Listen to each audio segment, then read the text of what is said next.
How's it going, guys? Thursday night, another edition of the Mutant XPerience Podcast. This is episode 30, Redux Redo. Some of you might be wondering why we are at episode 30, and that's because there are some podcasts that I have neglected to save. There were some casts that were not saved, and so what we're doing is we're sort of redoing some of the podcasts before we get closer and closer to episode 50. And so tonight we're going to be redoing episode 30, which for those of you who have been following my podcast, thank you so much.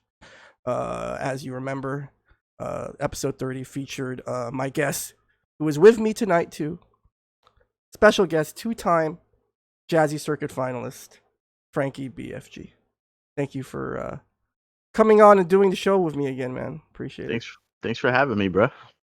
Appreciate it. So I know before the podcast started, we were talking about one of the sick things about the Jazzy Circuit is that now I can say stuff like two-time Jazzy Circuit Finalist, right? It's an honor. Gotta be honest. Yes, only 16 players in America have the distinction of being a Jazzy Circuit Finalist, right? Mm-hmm. Only 16 players out of, how many? Maybe 200, 300 players that participated in season 1. I know we got to look at the active Fightcade users. Oh, we'll get to Fightcade. We'll definitely get to Fightcade later on in the podcast. But yeah, Frankie, I know we did our podcast the first time around before Defend the North. And so I just thought maybe we could start by talking a little bit about the finale, since we never really got a chance to. And right. So, for those of you who may have missed it, Phil Nolan, videographer out of Brooklyn, New York, recently released, as in like a couple months ago, released a documentary on the Jazzy Circuit finale. And Frankie, you were featured in that quite prominently.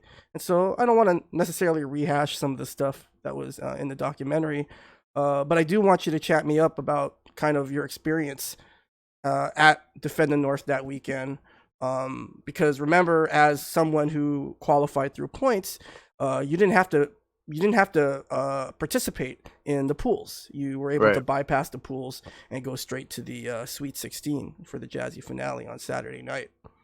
So I just wanted to get your thoughts, man, and how was that weekend for you? Because it was a really huge event. People from all over the country came and traveled.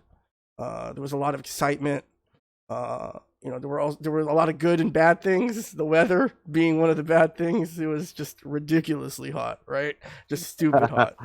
Made me want to move back to California hot. I mean, it was just ridiculous. But there was so much hype, right? But at the same time, you knew that you didn't really have to play until Saturday night, but people were coming in on Wednesday, Thursday. What was that like for you that weekend? It was painful. First of all, let me just get that out the way. Okay. Second place is never fun. But I mean, as far as the weekend, that having to wait until Saturday to play a meaningful game was tricky for me, because I know the tournament was happening on Saturday. The pools were going on the whole day. And then we had, people were coming in from out of town Wednesday through Friday. And so I just didn't know how much of myself I was willing to put into those casuals. You know what I'm saying? Mm-hmm. And so when the day finally came, I felt like I played myself out a little bit. By Thursday night, I was feeling already fatigued. So I just chilled out on Friday. And on Saturday, I stood home for the majority of the day. I was just practicing at home. And then I came to watch, Matt's pools and Lloyd's pools and shit. But for the most part, Defend the North was kind of like a tale of two tournaments for me, because the Third Strike event was pretty insulated from the rest of the event. And fortunately for me, I got the perspective of the people competing in the typical Defend the North major, because I have friends who were playing anime games and Street Fighter 5 and shit. So I was able to kind of get that perspective. But for the most part, I just think having everybody in the same room talking shit, playing on 7 different cabs is just something that's irreplaceable. And like I don't think I'm ever gonna miss another one, to be honest, qualified or Mhm. not. Yeah. Well, I remember you waited till like pretty late on Saturday to come through, I think, Yeah, And yeah. so obviously, as some of you might remember, for those of you who did watch the event or who were there was this huge delay to get the Hmm. finale. The finale was originally scheduled for like 9, I think. And as can happen with arcade hardware and sort of the logistics of the venue, um, I thought the idea of having the commentators and the casters on the balcony away from all of that crowd noise, right? I thought it was an awesome idea, because ultimately that it allows you to kind of control what the presentation a little bit more, right? Hmm. And there's less things that you have to worry about. But shout outs to Arturo, NYC Furby, shout outs to the DTN staff. I mean, they were able to pull that together with very little time. And as can happen with classic retro arcade hardware, it doesn't always work the way it does. Like you can't have it both ways, right, Frankie? Like if the third strike players want to insist on arcade perfect, there are going to be pitfalls to that. And Hmm. so and then so shout outs to the retro community. I don't want to go too off topic, Frankie, but like I feel like the retro community and the third strike community, I feel like they can be like kindred spirits, right? Because it's so important for third strike for at least now, right? The current crop of third strike players, it's so important for them to play on that arcade perfect hardware on the competitive level. And so in order to do that, I encourage all of the third strike players out there, everyone in the scene, support your mod monsters, man, and the people who work that RGB stuff. I know in New York, we got guys like, the Mod Father Cruz. Hmm. We got Ben Fong, iFix Retro. We got a lot of other people who do, modding stuff. And so, I encourage all the Third Strike players to show some love. We have crossovers too, right? We have people who play Third Strike and are into that whole, RGB modding thing. Hmm. But anyway, going back to what we were talking about, there was this huge delay because we couldn't get the stream to working, but we got it working, which was amazing. But there was that long delay. Like, what'd you do during that? You know, during that kind of long hiatus.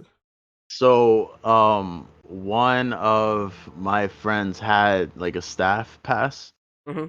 and so I was on the other side of the balcony that you guys were on, just Mm-hmm. lying down the whole time.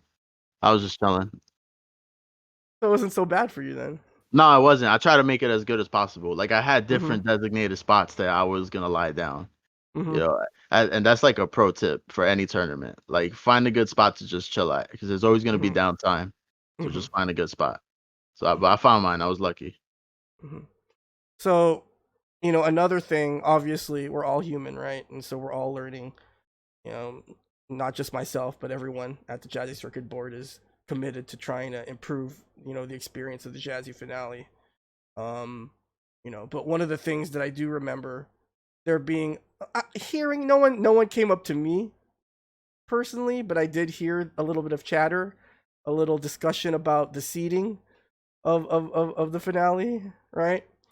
And it's and then like retrospectively looking back on it, obviously you can't seed until the pools are completed, right? So it's not like I could have seeded it before the finale, right? Yeah.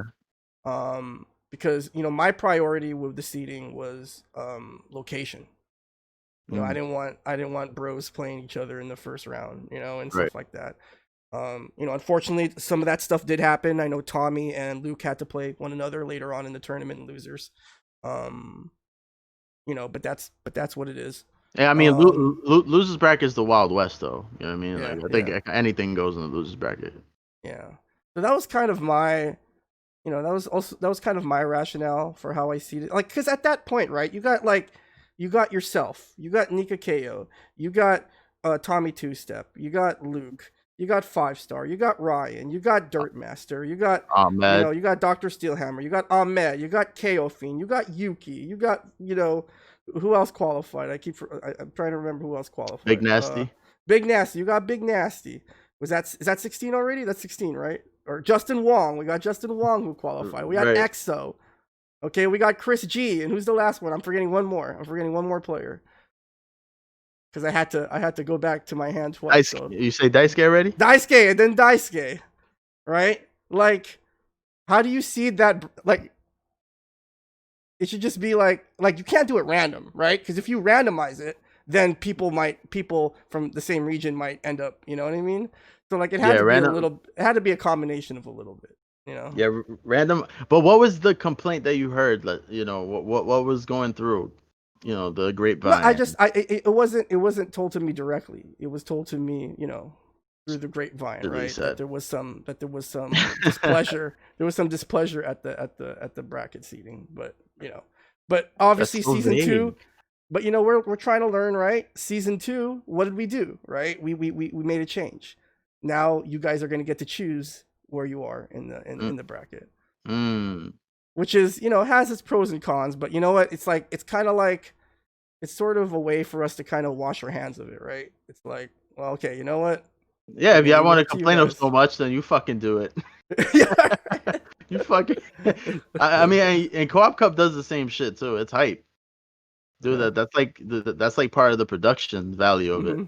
Like that should be an event of itself. Like that should be done a few hours before top 16, where people choose their place in the bracket on stream. Like I want to see who publicly wants to smoke. Like I want to see this. And kind of like something that I'm just reminded of from what you said about the hype and stuff, Frankie. Just how the built-in hype of a last chance qualifier. Oh my god! Right? Like think about a lot of the matches. I don't know how many matches you caught from pools, but a lot of them were fucking close, man. Like a lot of them were really, really, really, really close. Like and matchups you think, okay, this guy for sure, nah, maybe not, or maybe really close. Like I remember a set between Nika and Lance, and unfortunately, I don't know if that ever got saved. But like obviously Nika qualified, but that match wasn't free. Lance, it was almost butt cheeks were tight. And to me, that's the built-in hype of the last chance qualifier, right? Like even if you go up against like a traditionally superior player, anything can happen at that moment. All that matters is at that moment, right? Can you come up big at that specific moment? And to me, that empowers maybe players that may not be traditionally seen as, stronger than their opponent. You know what I mean? Like the favorite, I guess. It's almost like it levels the playing field in a sense. Oh, it does. You know what? It doesn't matter what you did before.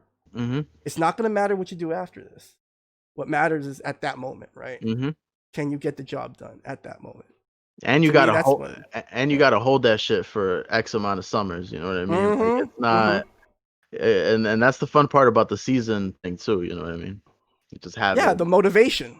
And it doesn't have to be negative, right? It's not necessarily negative energy, but it can be energy that sort of inspires you and propels you.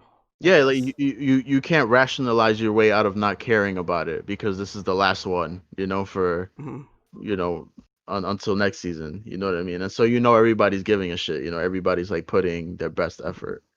And if anything, one could argue, that the favorites, right, have even more pressure placed onto them. Oh, of course. Because they're expected to win. They're expected to advance. Like even sometimes, and in a sense, right? Like, I'm not going to mention specific names, but I feel like as a whole, our scene, like we're pretty hard to please, man. So like when a top player, like even if like it's close or they don't dominate the way you might think they should dominate. Like, we ready with that hate. You know what I'm saying? So like the pressure for like these players to perform and to maintain their reputation it shouldn't be underestimated. No, it's hard. It's not easy to deal with that and to be consistent. in Mhm. 2 out of 3 sets. You know what I mean? Mhm. It's not an easy thing, and it's inherently stressful, but that stress is what makes it rewarding, you know? It's what Mhm. makes it worth doing. Mhm. And so, what did you think about the format for the finale? Right, basically everything reset, 2 out of 3, just basically a regular tournament. Thank you. Like Yeah. what did you think about that format? What were some of the things that you were sort of thinking about going into the finale once kind of the pool had settled and you knew exactly who was going to be in? Yeah, I mean, you know, you have an idea about, you know, just looking at the pools ahead of time. Like you have an idea of who you think is gonna make it out, right? And so, you know, ahead of that, I was looking, like I already looked at all the pools and I was already, you know, picking out matchups that I thought I should prepare for. And so, you know, in a tournament like that, I have to prepare for Chun Li. I have to prepare for Shoto's Makoto because there was a bunch of strong Makotos. Hmm. um a bunch of strong chuns. You have to prepare for the twins because you had a bunch of good twin players. I'm gonna ignore Necro because you're not in the tournament, so I'm not even gonna bother practicing against Necro. I'm gonna ignore Ibuki because Tenrin's not in the tournament. You know what I mean? And so that was more my process through that, just picking out, kind of doing my own little March Madness bracket, see who was coming out of the pools, and then just prepare accordingly, like not spend too much energy on things I'm not gonna have to worry about. Hmm. So, I don't think I ever told you this, Frankie, but there was a part of me that was like it'd be really sick to see Frankie and Ahmed have to play each other at some point. You know what I'm Yeah, saying? Like not to blow you up or anything, right? But like no, not. historically, right? You have had some issues with Ahmed, right? Like I mean, in terms of not issues, personal issues. I'm just citing, tournament results and stuff, No, right? yeah, Like you're right. like you You're right. guys have been going, Absolutely. you have guys been going back and forth for the longest time, you know. Yeah. No, and it's a style. It's a style thing, and a part of me was hoping that I would get a chance to play him because, Hmm. when I kind of came back into playing Third Strike, like with the intentions of doing well in the Jazzy tournaments and shit. The my first tournament back, he beat me, Yeah, that's right. That's and yeah. then I got his ass back promptly. So I was Uh-huh. looking forward to the rubber match. I was looking Uh-huh. forward to having that the opportunity to like to play him again Uh-huh. in a tournament because Uh-huh. I think and here's the thing, right?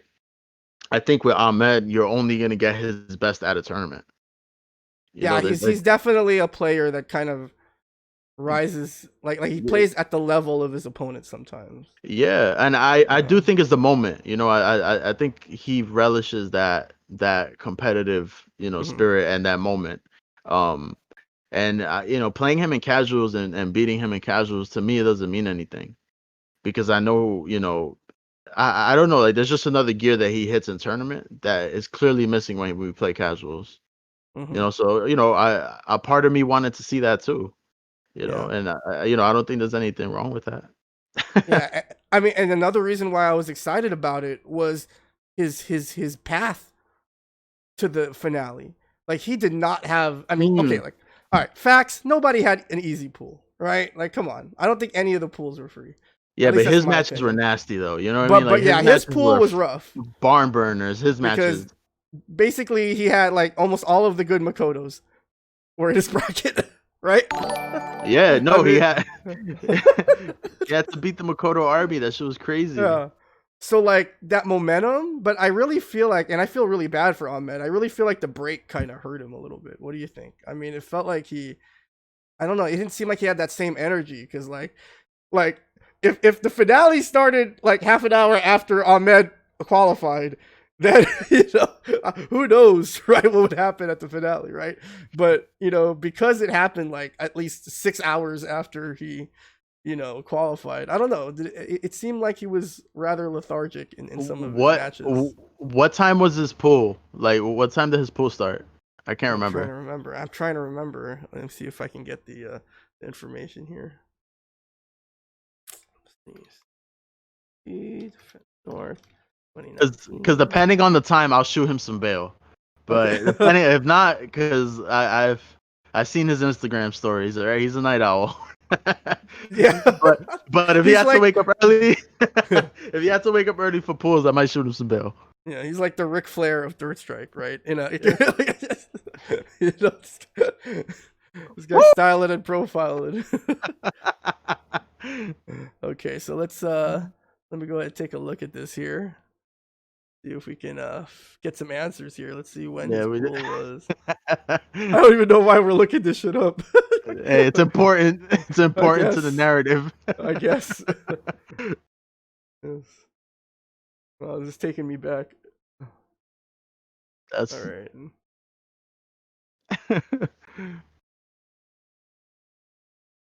Oh, come on. All right, let's. Shout outs to Smash GG. Of course. Not really sure what's happening here. It's just not working. Okay, there you go. All right, so that's not Third Strike though. That's Virtua Fighter. Strike. All right. You know who else is like that? Who like powers up in tournament is KO Fiend. Yeah, KO Fiend. He's somebody else. Shout outs to KO Fiend, by the way. He landed. He's on Twitch now. Yeah, go follow Jonathan Sung. Mark this date, August 20th, 2020. Dude, go watch him. Sick. Yeah. I mean, that's kind of like, while we're looking for this, Frankie, this might be a hot take, but just as a fan watching Third Strike, watching people stream Third Strike, right? Mm-hmm. Like, just personally for me, like, I don't care whether you win or lose. But you know what I do care about? If you do some sick shit. You know what I'm saying? Like, yeah. Like, I mean, obviously, like, I'm not saying wins and losses don't matter, right? That's not what I'm saying, right? But what I'm saying is, like as a fan or as just someone who's watching Third Strike, people stream Third Strike. Like, to me, like, it's the entertainment value, right? To me, it's quality over quantity in a sense, right? Yeah. Like, if you can do some sick shit, and I don't care what rank you are, right? Like, if you could do some sick shit, then that'd be cool.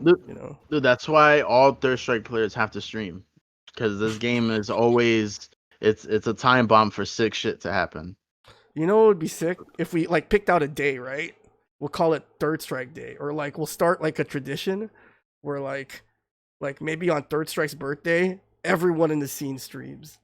We just fucking bombard Twitch with a bunch of Third Strike, dog. It'll be like 10,000 people streaming Third Strike. Just try to get on the front page. We're gonna have to start that May 12th, 2021. We should just invade Twitch with thousands of Third Strike streams. Hey man, we could try. I like that idea. Dude, look at all these killers in this tournament. Yeesh. Right, so yeah. We clicked on man. That's what I love about Jazzy too, right? We got the stats, the analytics, the PER. Okay. Oh shit. I'm gonna look at their pool right here. Let's see. Hopefully, Smash works properly and it takes me to the bracket. It's gonna take me to like. It's gonna take you to Frosty. Yeah, it's gonna take me to Frosty. Take me to a whole different event. The VSAF tournament. Second bracket E. Okay. But yeah, I don't know how you feel about that, Frankie. But like, Yo, styles make fights. Like there's it's not even like it's not even styling. It's not even styling. Just doing smart, sick shit. You know what I mean? Oh, okay. Just, it doesn't even have to be super style, like, right? Yeah, and that's why everybody, like, regardless of where they think their skill level is, should stream. Yeah. Like, this shit is fun. And plus, it gives us more packet up material. Yes, that's true. You know what? I'm almost tired of doing this because for some reason Smash is super slow right now. I don't know why, but I think we're almost there. Okay, right here. So he was in pool 3. So that means it was like mid-afternoon? Nah, he's fine. He slept in the night before. He's all right. Those are okay. Well, sorry, Ahmed. I was looking out for you, dude. I was just trying, dog. No bail. But yeah, no bail. right? but I just thought He's too good. I'm not gonna shoot him bail. but I just thought it would have been sick if you guys played because of the run he had, right? And the fact that he did beat you in that first Jazzy tournament you had back. Mm-hmm. And I don't know. Yeah, I man. just thought it'd be, I thought it would be a fitting, you know. But yeah. So let's talk a little bit about kind of what happened during the tournament. Mm-hmm. So I think your first opponent was Tommy. I think it Tommy was your two first one. step. Yeah. Yeah. And so Yep. how did you I know in your stream you kind of broke down your match with him, right? Yeah. Yeah. But kind of what was kind of the gist of, what were you kind of thinking? What was going through your mind before you had to face Tommy? I wanted, honestly, like my plan for Tommy was to like draw the match out as long as I could, just because Mhm. I wanted to get all of the. The data, No, not the or the data. It's like, you wanna get all the jitters out, all the jitters. out. Okay, You know what I'm okay, saying? So okay, you okay. just wanna like really settle in and not, Wait. rush. So are you telling me that the great Frankie BFG had tournament nerves? Everyone has tournament How nerves. dare you, Frankie? Like my image of you has been shattered. The butterflies are real, and they're unavoidable. Like the problem is when like each match in, Uh-huh, if you create another reason to have butterflies, uh-huh, right? It's always that first match. Like that's the uh-huh, icebreaker. You have the uh-huh, butterflies, and that's why I like to take my time in my first match of the tournament. It doesn't matter who it uh-huh, is. uh-huh, And as you can see, like we were both either, stressed out slash tired slash, just uh-huh. getting settled in. Yeah. Um, but yeah, that first game was sloppy, but I was like planning for it to be sloppy, so it didn't bother me at Uh-huh, all. You know what I mean? uh-huh, But yeah, like after the first game, I felt I was fine after that. Like I didn't think about anything like that. I uh-huh. was good to go. And But so, like for Tommy, he's like a traditional chun, so and like what there do you mean by that? Can you by explain a little like bit? that he's not terribly active like when he's on the screen. He's Uh-huh, more looking to whiff punish, and he's more looking to play that conventional style of turtle like whiff punishing with chun. uh-huh, And so that's why I felt I could take my time against him, and that was like the appropriate strategy. Because if I try to rush it, if I'm rushing it and I'm being rusty, and I happen to be rusty, then it's just a recipe for an upset, right? uh-huh. So I just told myself, take 99 seconds every round if you have to. Okay. So take your time, just kind of get all those tournament jitters out, get Mm-hmm. settled in. Get Okay. settled in. Okay. So you were able to beat Tommy 2-0. And so next up was Daisuke. And you guys, obviously, up until that point, you guys have been playing a lot. Yeah, Right? yeah, A lot. Whether yeah. it's at next level or in other tournaments, at Jazzy events or whatever. So, going from Tommy to Daisuke, like how did that, you know, so, how was your, what your mindset there going into that second match? Against Daisuke, it's a little different because it's the opposite side of the coin, right? You Mm, have a conventional Chun-Li who's comfortable okay. turtling, and then Mm, you have a super aggressive button Z, jittery Ryu, who's just trying to like rush you down and make you press buttons, right? And so if I was to wait against Daisuke the way I waited against Tommy, then I would have just sat there like to be a target for his zoning. mm-hmm, So it was more about smart aggression, like walking up, trying to stay close to him, but not really mm-hmm, committing to anything. I think that mm-hmm, was the thing. I wanted to always be inside of dash range. mm-hmm, That way he couldn't hit me with any stray fireballs. And it worked, for the first game.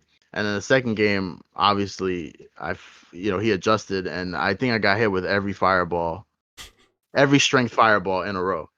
He hit me with like jab, medium, fierce, mm-hmm. EX, and then it was bad. But Yeah. then in that third game, it was about adjusting to that, and just like going back to the original plan that worked, like staying close, like Mm-hmm, being there to punish dash ups with target combo. Um, not not not being there. Just not being there like to get jumped in on, right? Like don't deal with the jump ins mm-hmm, like that, like dash under, get the fuck away. Um, because he presses a lot of buttons. He's super aggressive. That's why him and Ahmed's matches are always fucking godlike because They're playing like Rock'em Sock'em robots. yeah, man, they're both the same. Like they're cut from that same cloth of just like Mm-hmm. wanting to just pound you. You know what I Uh-huh. mean? And Yeah. so that's how their matches look. And Mm-hmm. Daisuke's so good that he brings that out of me.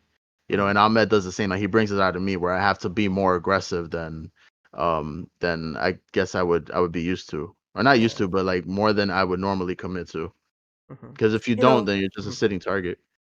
So now that you mentioned like Daisuke versus Ahmed, um, I'll be the first to admit that maybe 10 years ago, if you could take like 2009 me and transport me to 2019 and then have me watch Ahmed play, right?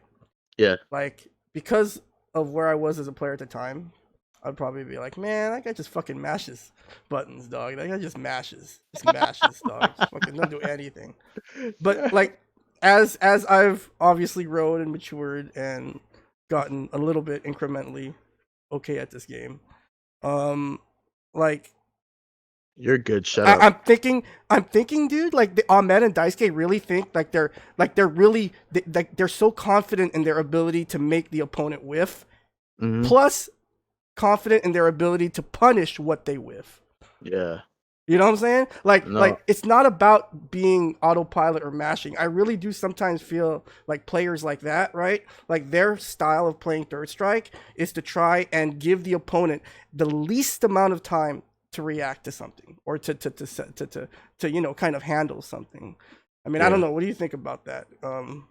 No, you know what it is? I think that you know how you say, "Oh, he didn't believe." Yeah. That's never a problem with them. And so it's like and so it looks like some of their whiff punishes just shouldn't happen the way that they do. Uh-huh. But it's just that they're so confident that okay, here is the bait that I'm putting out and they're going to go for it. And so the moment like a pixel moves, Like they're they're on it. literally looking at it, right? Like They're on it. They're on it. yeah. Yeah. They're so on Like it with that. Yeah. and that's just not like that has to develop to me almost really early, you know, like have you ever watched The Patriot, Frankie? You know, the one with A Mel while Gibson. ago. A while ago. But Dude, yeah. I love The Patriot. Like it has nothing to do with the actual movie. It's one of those movies where like if I have to like do work or something, you know, I could just put it in the background and it's just so inoffensive to me, like The Patriot. But it's like it's not so bad that it distracts me. It's like Yeah, good yeah. background movie. So in the movie, right? So like when they're trying to, so this is after Mel Gibson's second oldest son gets killed, and then they take away his eldest son Gabriel, and so obviously he's gonna go and try and rescue Gabriel, and so he takes his other kids, right? And they're like 4 and 6 or something, right? And they're just like handling these rifles. It's crazy, right? I don't know if the Patriot is friendly for 2020, but that's another podcast for another day. Anyway, so right before like they go and try and hatch their plan to rescue their brother, Mel Gibson's character turns to his sons and he's like, what did I teach you kids about shooting?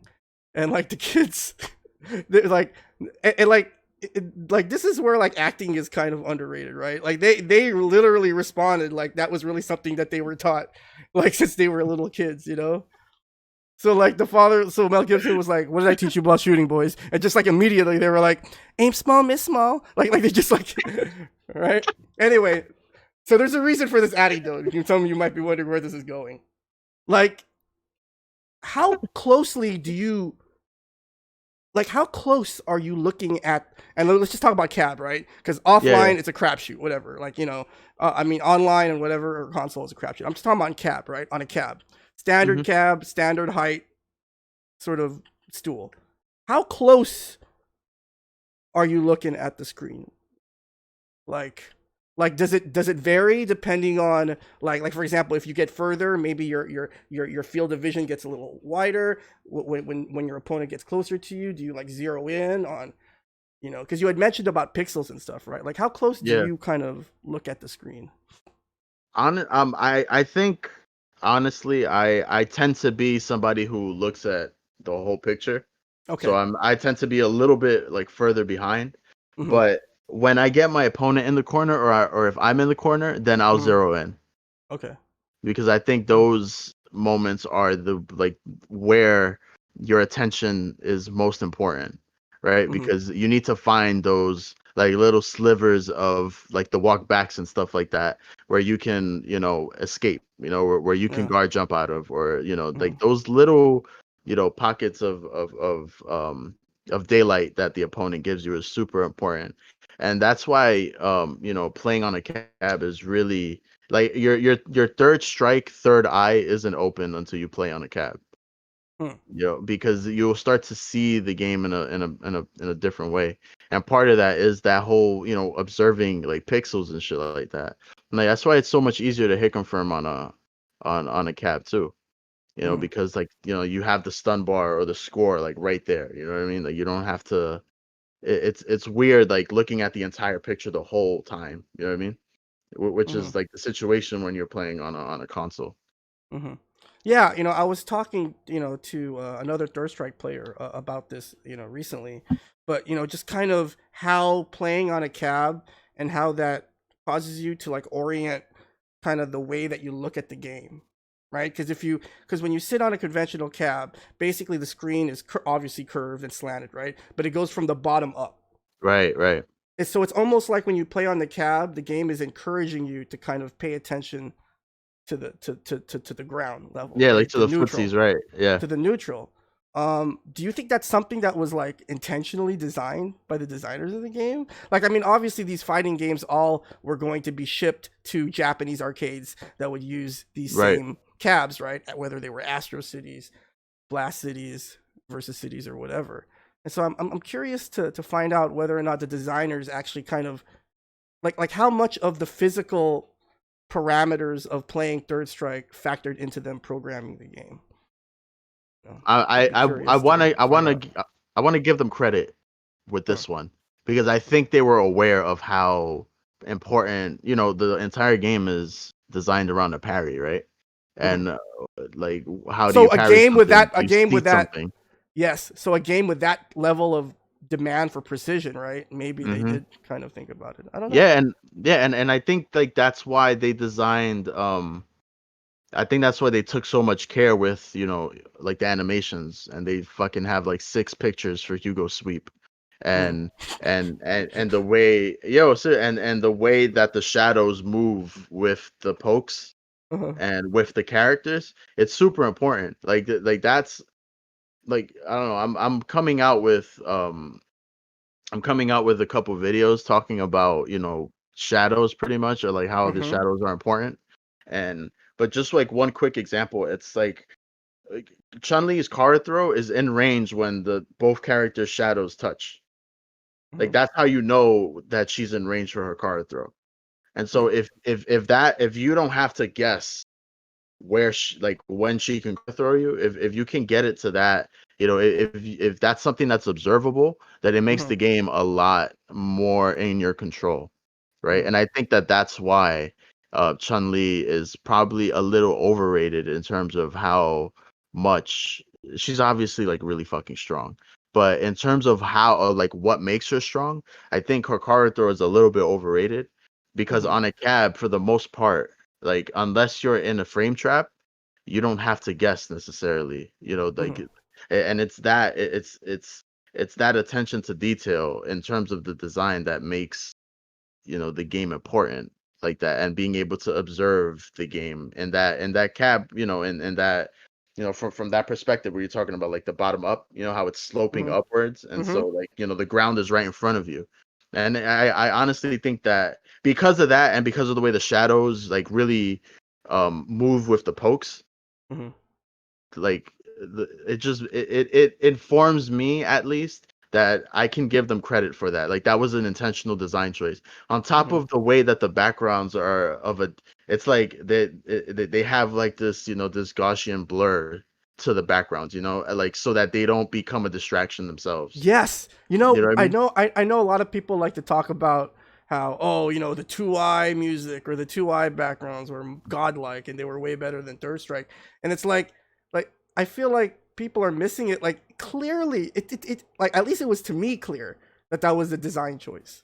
Yeah, no, right? it seems that way. Yeah. Because thinking just like as a whole, right? The radical departure from the way that second impact was about being loud and in your face, and Hmm. everything's just kind of jumping right at you. Why? Right. Because perhaps one of the reasons is because Capcom, this is my hypothesis, they wanted to demonstrate the power of the CPS3. Hmm. So they basically just threw everything they could, right, in terms of visually. Because remember, back in those days, it's not like I could log on to YouTube and watch live actual gameplay of a video game, right? Hmm. Like I couldn't do that, or people my age couldn't do that.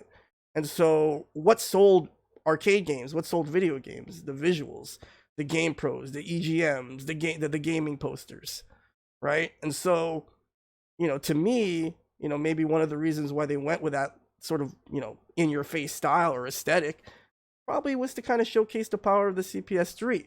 But then, like, once they actually started sitting down and maybe thinking, hey, maybe let's actually concentrate on making the game good, right? Right. Like, how do we utilize that? How would you utilize that CPS3 memory or that CPS3 capabilities in another way?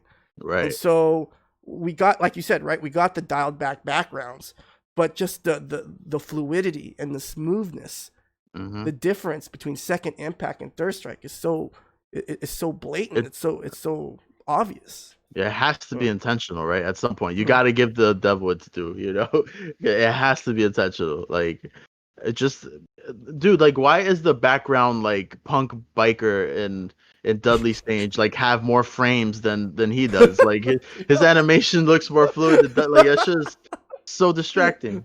Yeah. And remember whenever you did super, you got transported into the negative zone or something? Yeah, Like you into the you went into shadow some realm, dog. different the shadow realm. You went into some separate dimension when you did super. What was that all about? So much. It was It was OD. like, It please, really was OD. please leave the crib. Please Yeah, leave the right? crib. Right? Just give it Dudley like dumbass moves, like the one where he flew right on Oh, top of the you. corkscrew. Just like no reason why he has that move. Yeah, they brought it back for Street Fighter 4. Oh Dummy. my god, yeah. Well, there's a reason why they brought it back for Street Fighter 4 Yeah, because they thought it would this look shit, cool on this fucking. shit fits. Oh man. Oh man, that's funny. Yeah, I, but yeah, that's why I do think that cat play is its own separate game in a sense. Like it mhm, does, it really opens up your third eye like for this game. You know what I mean? mhm. Yeah, definitely, definitely. Like Well, I speaking of, go ahead. like no, I was just gonna say like I feel the very first time that I played Thirst Strike really was at the NEC where we had the one candy Mhm, cap. It just mhm. felt different. It shit was so different. Yeah, like it And, felt like you were really moving with the sprite. Like not to sound hokey, but it just. no, it does. Yeah. It feels Uh, that way. Like I don't know. There's just a level of immersion there. When the fucking screen is bigger than mhm. your torso. You know what I mean? It just Yeah, does yeah. something. Just does something. Yeah, makes those confirms a little easier. Although we were talking about like you were talking about like how you were somebody who kind of takes a more, I guess, I guess panoramic view of the Yeah, screen. yeah. Well, and that's because there's so much information. Mhm. Like a lot of people have described Third Strike as kind of like a series of mini games, right? Mm. And That's for every a mini good way to game, put it. there's just so much data to kind of extrapolate and to kind of factor in. And maybe at the highest level, it's all about who's most aware, right? Who's most aware of every aspect in a specific situation in any given point in any third game of Third Strike, right? Yeah. And so like maybe like certain players are aware of. I mean, I wish there was some sort of objective way to kind of do this, right? Like we need to hook players up to like electrodes or something and monitor their brain patterns, try to figure out what they're thinking, at a specific point in the game. But like I really do feel like I don't know, like I feel like as you improve in this game, you become more aware of more things at any given moment in the match, right? Yeah. I don't know, how would you agree to that? Yeah, I mean, yeah, and that's why I think, when I start the match, it's more of like this panoramic like Uh-huh. perspective because, imagine you're trying to zero in on every movement that a twin does at round Uh-huh. start. Yeah. Like, yeah, you're just setting yourself to get juked. You know what I mean? Like Mm-hmm. you're just setting yourself up to whiff something because you think they're dive kicking at you and they're not, and they dive kick like far away, and then you get fucked. So so yeah, it's like it's what you're saying. It's like that in itself, right? Like baiting out the dive kick, to Mm-hmm. land where I want it to and not where he wants it to, is a mini game. And then whoever wins that mini game, another mini game like sprouts out from that. And then maybe that's where I have to like zero in now Mm-hmm. because my back is on the ground and I'm in the corner Mm-hmm. and I have to pray to Zeus. It's Yeah. but maybe not. Maybe I got the back throw, right? Yeah. And maybe they're fucking praying to Buddha. Uh-huh. It's just different. Yeah. So that's why I think that mini game analogy is really useful, Yeah. like for people to think about. And it doesn't just apply to Third Strike, right? It applies to all Oh fighting yeah, games in a sense. for And sure, what's so 100%. godlike about fighting games is the mini game that you think you're playing, Frankie. It may not be the mini game I'm playing. I might be playing something completely different, right? Yeah, Uh, you're playing like what you call it, like a bullet hell game, and Hugo's always playing whack-a-mole. yeah, right. It's yeah, Yeah, definitely, it's different. definitely. So I think now's a good time to take our first break, Frankie. But Yes, indeed. before we do that, I just wanted to please remind everyone that this week is the final week for voting for next week's Jazzy retrospective. And so next Tuesday, August 25th, marks the 2-year anniversary of the very first Jazzy Circuit ranking event, which was held by the Scrub Series guys at their event, Grand Prix, Paradigm Grand Prix. Shout outs to the homie Frankie, the mutual homie, Carrie, Soul Avenger, for being the first ever winner of a Jazzy Circuit event. Like you can't take that away from Carrie, right? Oh, like shit. there's always gonna be a first. It's like the George Mikan of The Jazzy. George Mikan. I'm dead. You did not just compare Carrie to the George Mikan of It's gonna be his first Jazzy card. It's gonna be like one of these poses. Oh no. Oh, okay. Anyway, so shout outs to Carrie. Anyway, next Tuesday, August 25th, that's going to be the Jazzy's retrospective. Marks the 2-year anniversary of Jazzy Circuit. Streamed by, of course, the hardest working Third Strike streamer around, VankaBot.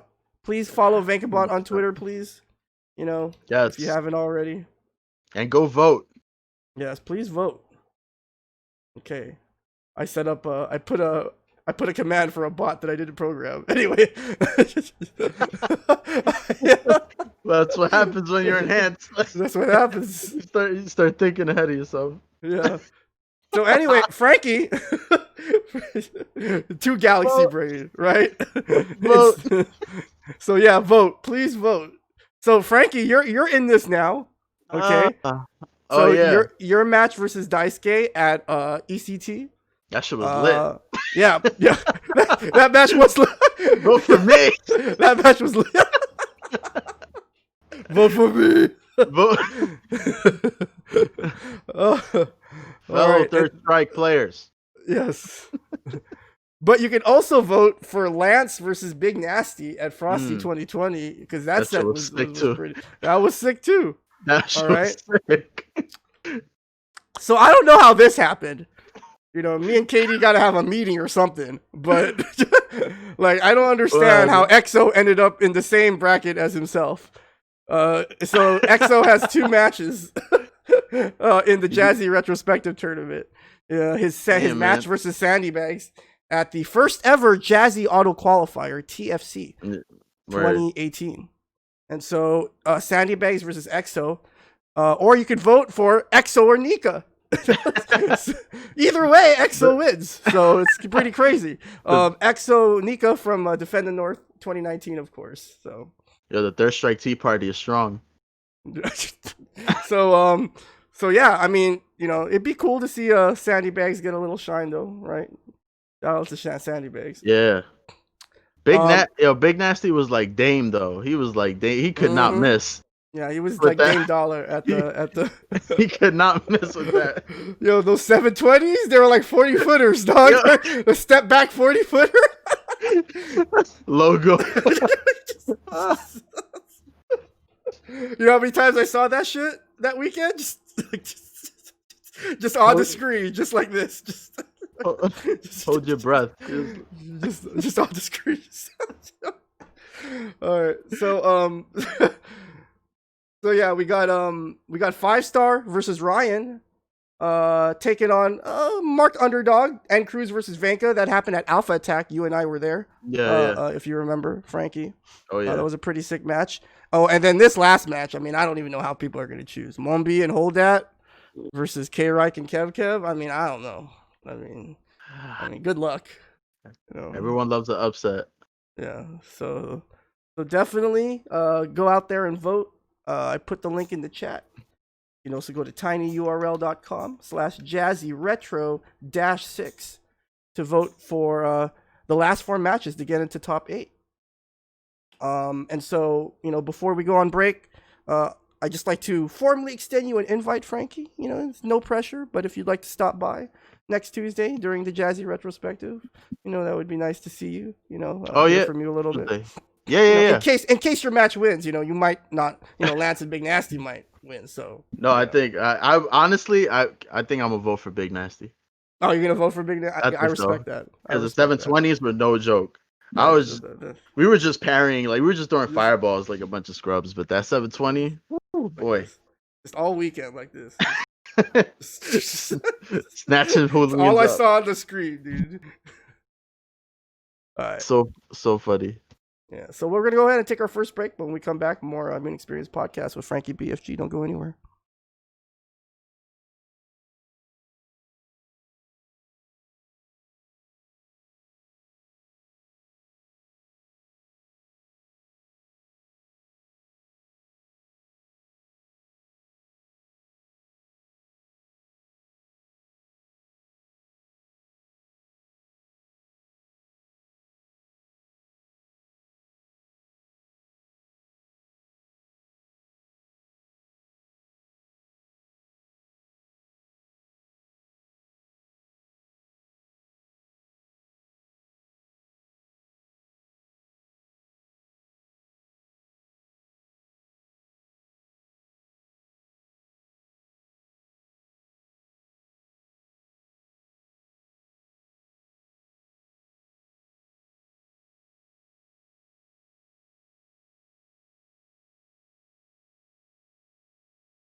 Welcome back, guys, with more Mutant XPerience Podcast Redux episode 30 with my special guest, two-time Jazzy Circuit Finalist, and one of the best Kens around, FrankieBFG.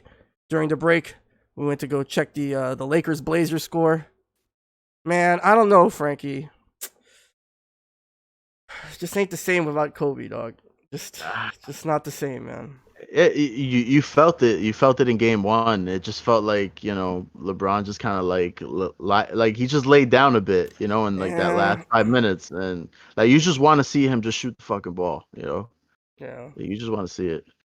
Uh, In more grim news, of course, the Knicks got the 8th pick. and the So, Timberwolves have the first pick, so we all know where that's going. dude, the Warriors get the second. This is some And the bullshit. Warriors got the second. Oh my Ah, gosh. oh my god. New York is Uh, destined to be ass next season. It's over. yeah. Well, speaking of New York, Frankie, I wanted to talk to you about something. And so, in the last year or so, we've had a bit of an influx of new players. Not so. I don't want to talk so much about the country, but in New York itself, Yeah. definitely a lot of new players cropping up. A lot of players showing up at next level. The Jersey Before boys. the Jersey boys. Shout outs to the Jersey boys. And so, what are your thoughts about these new players, and what are some of the things that you've been thinking about? Because Frankie, obviously from all your content and just kind of the way that you interact with players, and just how inviting and accessible you are, you do seem like somebody who kind of thinks about kind of giving back, right, and kind of transferring that knowledge and teaching other players. So what's kind of your thoughts on all these new players cropping up in New York? I don't. I think like they kind of gave us a little bit of life, Mm, that we were needing in okay. in New York. It gets stale, just the top players just playing each other. Yeah. Um, Dude, I and love it. I love it when Keychain gets into it with Ahmed. I fucking love it, dog. I love that shit. yeah, that and with Because Steelhammer too. just like physically, they're just so diametrically opposed, right? Like Ahmed is this big burly, DJ Khaled looking guy, right? Like he's hella buff, and you have Keychain, he's this skinny dude, and it's like it's just funny how Keychain just comes up on Ahmed sometimes. It's just, Yo, he got a slick tongue, man. That's all that matters. He has a silver tongue, that kid. Mhm. But yeah, like what it does, right? And I don't know if you've ever been attached to an offline scene, like you would know that all the hypest matches are never coming from the top players usually. Like the top players give you the most intense matches. Like Mhm. they give you the ones that kind of silence the room. But the Mhm. most hype matches, the one that builds the camaraderie of the scene, are Mhm. usually coming from the mid-tier players and from the guys who are just starting up. You know what I mean? Because and this is true of every scene that I've witnessed, or at least like I've been attached to. It's like you celebrate when the guy you don't expect, who you don't expect to do anything, does Mhm. something sick. Mhm. And it's just about like elevating that person, to want to play more and more. And so what they did, whenever there's new blood coming in, that always gets everybody else out of the house. It Mhm. always makes them go to next level. It always makes you want to like do some fancy shit, right? It always makes you want to be the best player in the room. But what it does is it gives you an opportunity to, build somebody else up. And Mhm. I think that it's pretty much everybody's responsibility if you have access to an offline scene to try to build it up in any way that you can. But Mhm. like those dudes give me energy, bro. I gotta admit. Mhm. Definitely, definitely. So you're not an old guy, right? But you're not a new guy either. No, no, no. I still remember, the CF days. I think you were still in high school, Yeah. and you would come through the CF and stuff like that. And so, kind of looking back on kind of how you came up in the scene, like, how much have you been thinking about that, seeing all these new players kind of emerging? Oh, it like I don't think like there's ever a session that goes by that doesn't remind me of CF in a way, Mm-hmm. because it's like you build relationships through being you know uh I don't want to Adversaries. yeah, like through being, abrasive with one another in some form or fashion, right? But you also have to recognize like who you should or can do it with, who's not Uh-huh. gonna like take it the wrong way. Uh-huh. But when I was growing up as a player at CF, Uh-huh. all of my relationships weren't necessarily like a mentor-mentee relationship, right? But it Uh-huh. doesn't mean that I didn't still get something from them, nor were they not trying to give me advice. They just did it Uh-huh. in their own way, right? Like Uh-huh. I wouldn't necessarily call Helgen somebody as like a mentor per se, but it doesn't mean that we didn't have that camaraderie. It doesn't mean that he wasn't like teaching me shit. You know what I mean? So Uh-huh. it's just a matter of like finding the people that you kind of mesh with in the room. And in a weird way, you kind of coordinate with the top players of a scene in that way. Like it just kind of happens naturally where you're more likely to, mesh with certain players. And so, like you're like if they take advice from you, it's probably gonna land a little bit differently than if somebody else gave it. Um, but man, like I think about you know all the shit talkers, right? Because even them, like even in them, like just shit talking, like they taught me shit. You know what I mean? Uh-huh. Like they taught me to like not let it get to me, which is super Uh-huh. important. Especially if you're traveling, because people are always gonna talk shit. When things don't go right for you when they're Uh-huh. expecting it to. So you just got to take what you can from everybody. You know what I mean? And just try and Uh-huh. just give what you can. Like give what's natural to you. Like not everybody is it's like this fucking, take you under the wing kind of person. Uh-huh. But if you can bring levity to a scene, you know what I mean? Like come in and joke and be godlike at the game and like, brighten up the room, then do that. Like, that's your contribution to the scene. Like it's all like nothing's more important than the other. Yeah, scenes aren't monolithic, I guess, right? You Yeah, you no, do not at you do all. what works for you guys, in your particular region, with your means and stuff like that. So, to kind of, follow up on that question, um looking back on kind of how you came up, and you were talking about how, like, there were so many people that you remember from CF, that you all learned from. What are are there is there anything that you are glad is like not like not like is like gone now, like, in terms of, like, is there anything, because I know, like, obviously this is Star Strike podcast, right? So the popular narrative is like, man, FGC is so soft now, oh look, Punk Yeah. has to start in losers because he called, Alex Myers, the B word, right, or whatever, and then he denigrated Valle on Discord or whatever, Right, right. because that's what I've been seeing on my feed the last 48 hours, right? Just how Yeah, soft the yeah. FGC has gotten. But is there anything you're kind of like, man, I'm glad we don't do it like that no more? Like, Um, I'm trying to think. I mean, I think for the most part, everything has its place. mhm, What I do like is that I feel that for the first time, top players are accessible to, players of every skill level, and that wasn't necessarily the case before. mhm, You kind of had to, buy your way in with some skill. You know what I mean? Like before you can, like sit with people at a table. Let's, mhm, in a, like metaphorically. But I mhm, think now with Twitter and with YouTube and Facebook, you can pretty much interact with whoever, and if they're there to give you advice, mhm, then they'll give it. mhm, But I think for the most part, real meaningful relationships come from things that aren't necessarily politically correct. You know what I mean? Like I don't what do you think that mean? Like, I don't think political correctness or the willingness to engage in it is necessarily a thing that builds relationships. oh, okay, I You get what you're know, saying. you know what I mean? And so, I rather I rather people be comfortable like like the Chinos of the world and like the Helgens of the world, Mhm, and Tinchis, who just says whatever on their mind and like they don't care.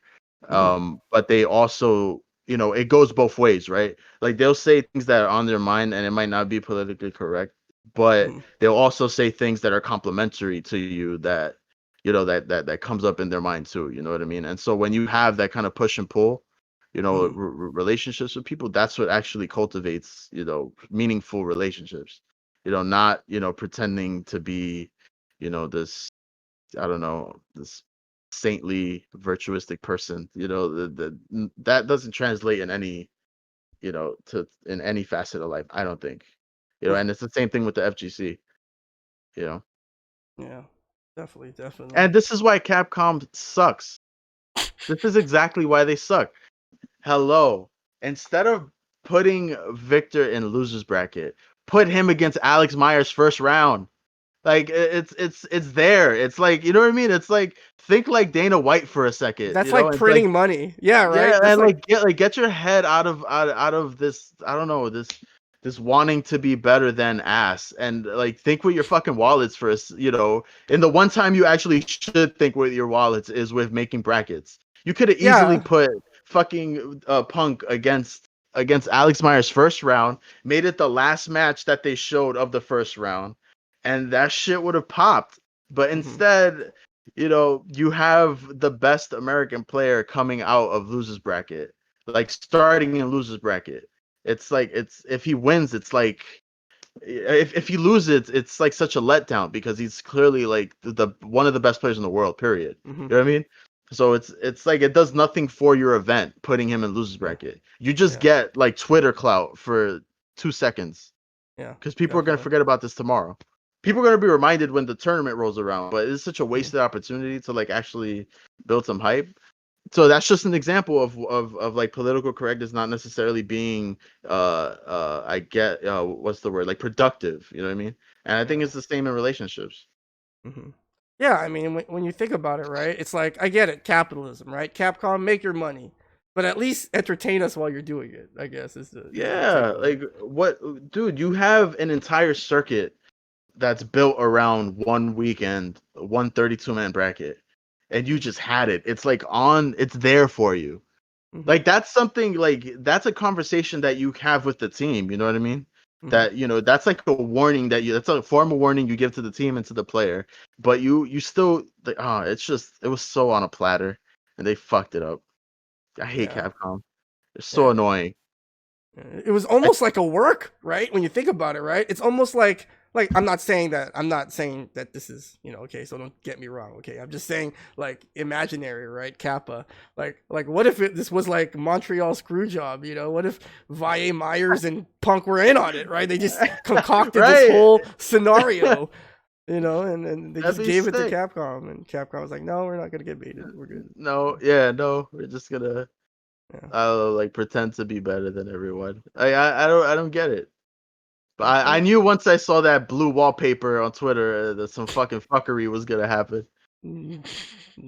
So speaking of which, I mean, obviously the heart of the debate, or the heart of the situation, was net play, right? And Yeah. so, um, obviously the thing that everyone's talking about right now, as far as the third strike scene goes, is the new Fightcade. And I think, you know, I don't know, and I don't know if you made this public or whatever, but it doesn't seem like you play much on Fightcade.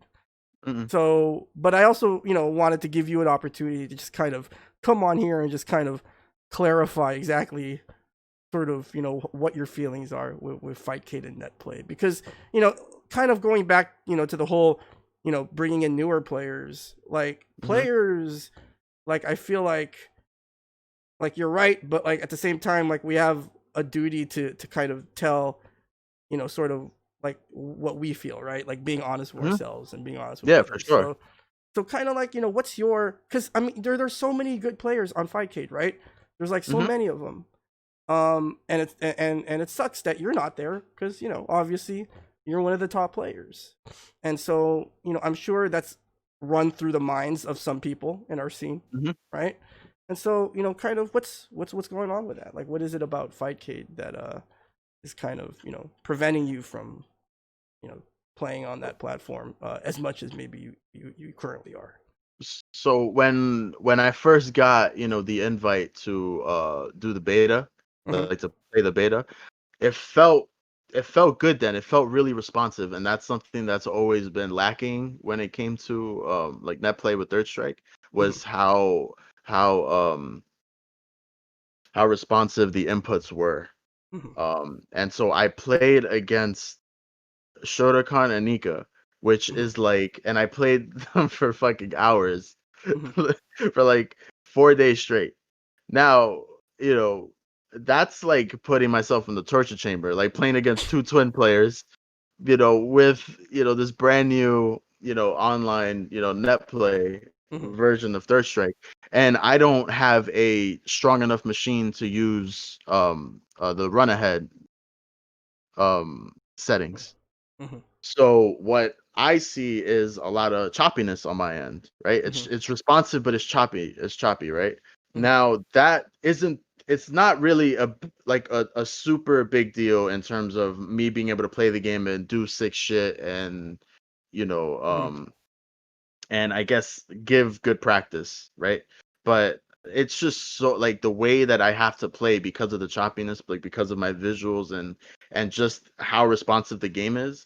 I'm doing a disservice to my own like style, you know what I mean, to my own play style. More importantly, play style, not aesthetic style, but play style. I'm doing a disservice to that because I find myself guessing a lot when I play on on on Is that any is, online, is you know that what a I mean? Dude, like I guess so much, I guess a lot on Fightcade I know I'm not a guesser. I don't like to But guess. you have to if you want to win And Fightcade, yeah.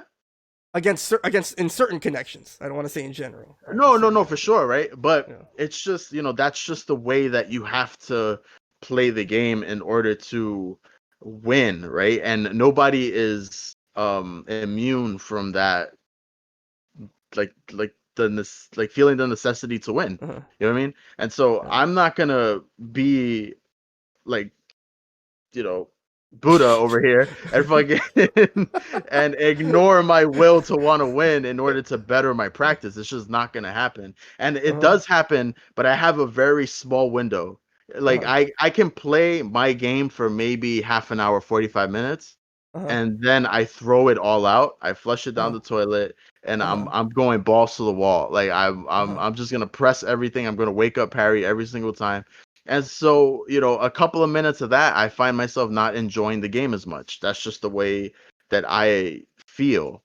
Now, it Okay. doesn't mean that some other play styles don't get are hindered by playing on net, on netcode, but mine is, Uh-huh. right? So it's just a personal decision that I've made that unless somebody says, "Hey, come and practice with me," I'm not going to go and seek out games Uh-huh. because it's just not good for me personally.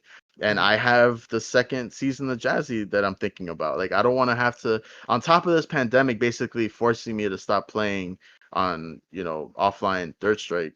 Like I don't want to have to like dig myself into this hole where I have to unlearn a bunch of habits that I've, taught myself that's so divorced from the way that I've succeeded in this game. I don't want to have to do that. And so I just choose not to. It doesn't mean that other people shouldn't play or that I think anything less of people who play on Fight. It's nothing further could be from the. I'm always looking for people who are streaming. I just love watching this game. Uh-huh. Like it's better that more people are not like me. You know what I mean? It's better for the scene that they're not this finicky with like netcode. But Uh-huh. to me, it's just not working for me. It's just not something that I enjoy. And then what's tantamount to all of this shit is, am I having fun? Playing the game if I'm gonna be playing it for 3 hours. You know what I mean? Am Are I you having? happy? Yeah, am I? And I'm not. Like it's just I find myself. I really do. I find myself regretting every single session I played. I find myself regretting the time spent on it. You know what I mean? Because I don't know. Even if I win the majority of the matches, it gets sour. You know what I mean? It's just Well, like shit. Like, I was gonna bring that up actually. Just to play devil's advocate, right? hmm Because and for those of you who haven't checked this out, please check it out. Frankie just launched a new podcast series called The Black Box with Holdat. I think Holdat's in the chat. Have yeah. been enjoying the episodes a lot. Thank you. But and I want to talk about that later in a little Sure, bit. sure. But I want to kind of sort of play devil's advocate. So earlier you had said that you're not Buddha, right? You're human. You don't want to obviously winning sort of has matters to you sort of personally or emotionally or whatever, right? hmm There's some sort of emotional investment in it. But just to play devil's advocate, in one of your, I think in your most recent or I think it was 2 podcasts ago. I think the last one was with Donka, but the one was Hmm. before, right? You know, you did, get into a discussion about kind of, whether online wins matter or compared to offline.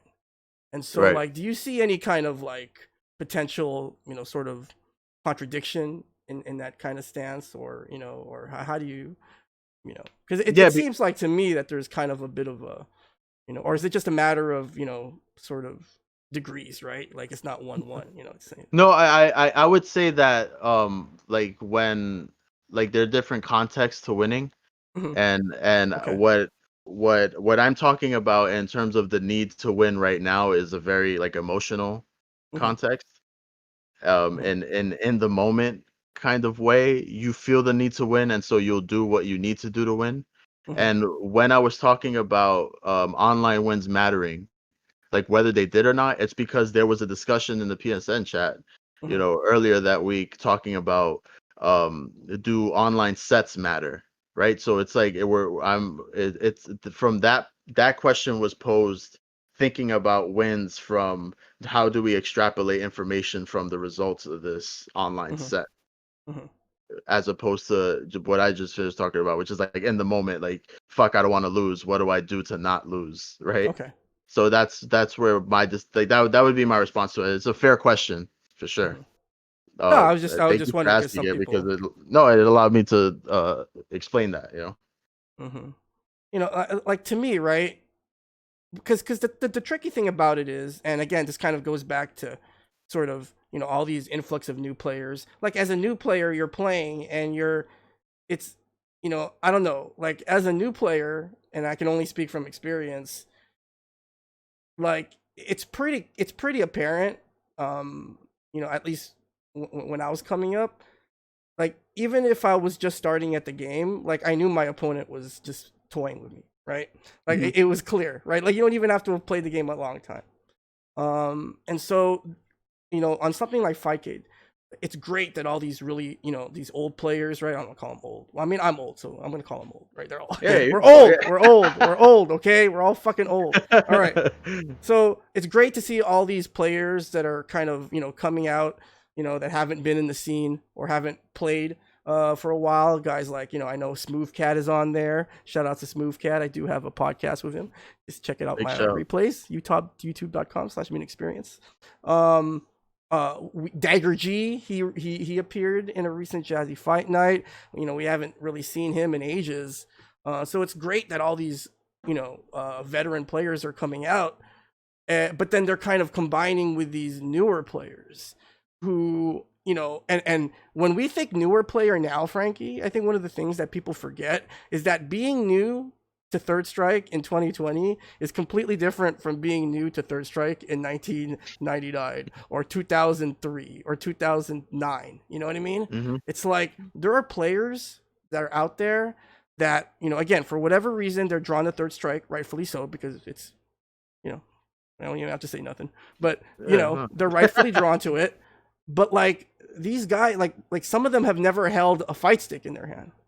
Mm, You know what I'm saying? Some of them have never even know like what it means to do like DP motions, right? Like I know, and again, this is not to single out any particular, scene or whatever, but there there are a lot of players that are starting to get into Third Strike that come from backgrounds that are not even FGC, and mm, so, and why? Because obviously the world is more connected, right? So the more right. diverse people that could get into this game multiplies, as opposed to like in 2009, if you were new to Third Strike, we kind of knew where you came from. You know what I mean? In a Right, sort of a right, way, right. right?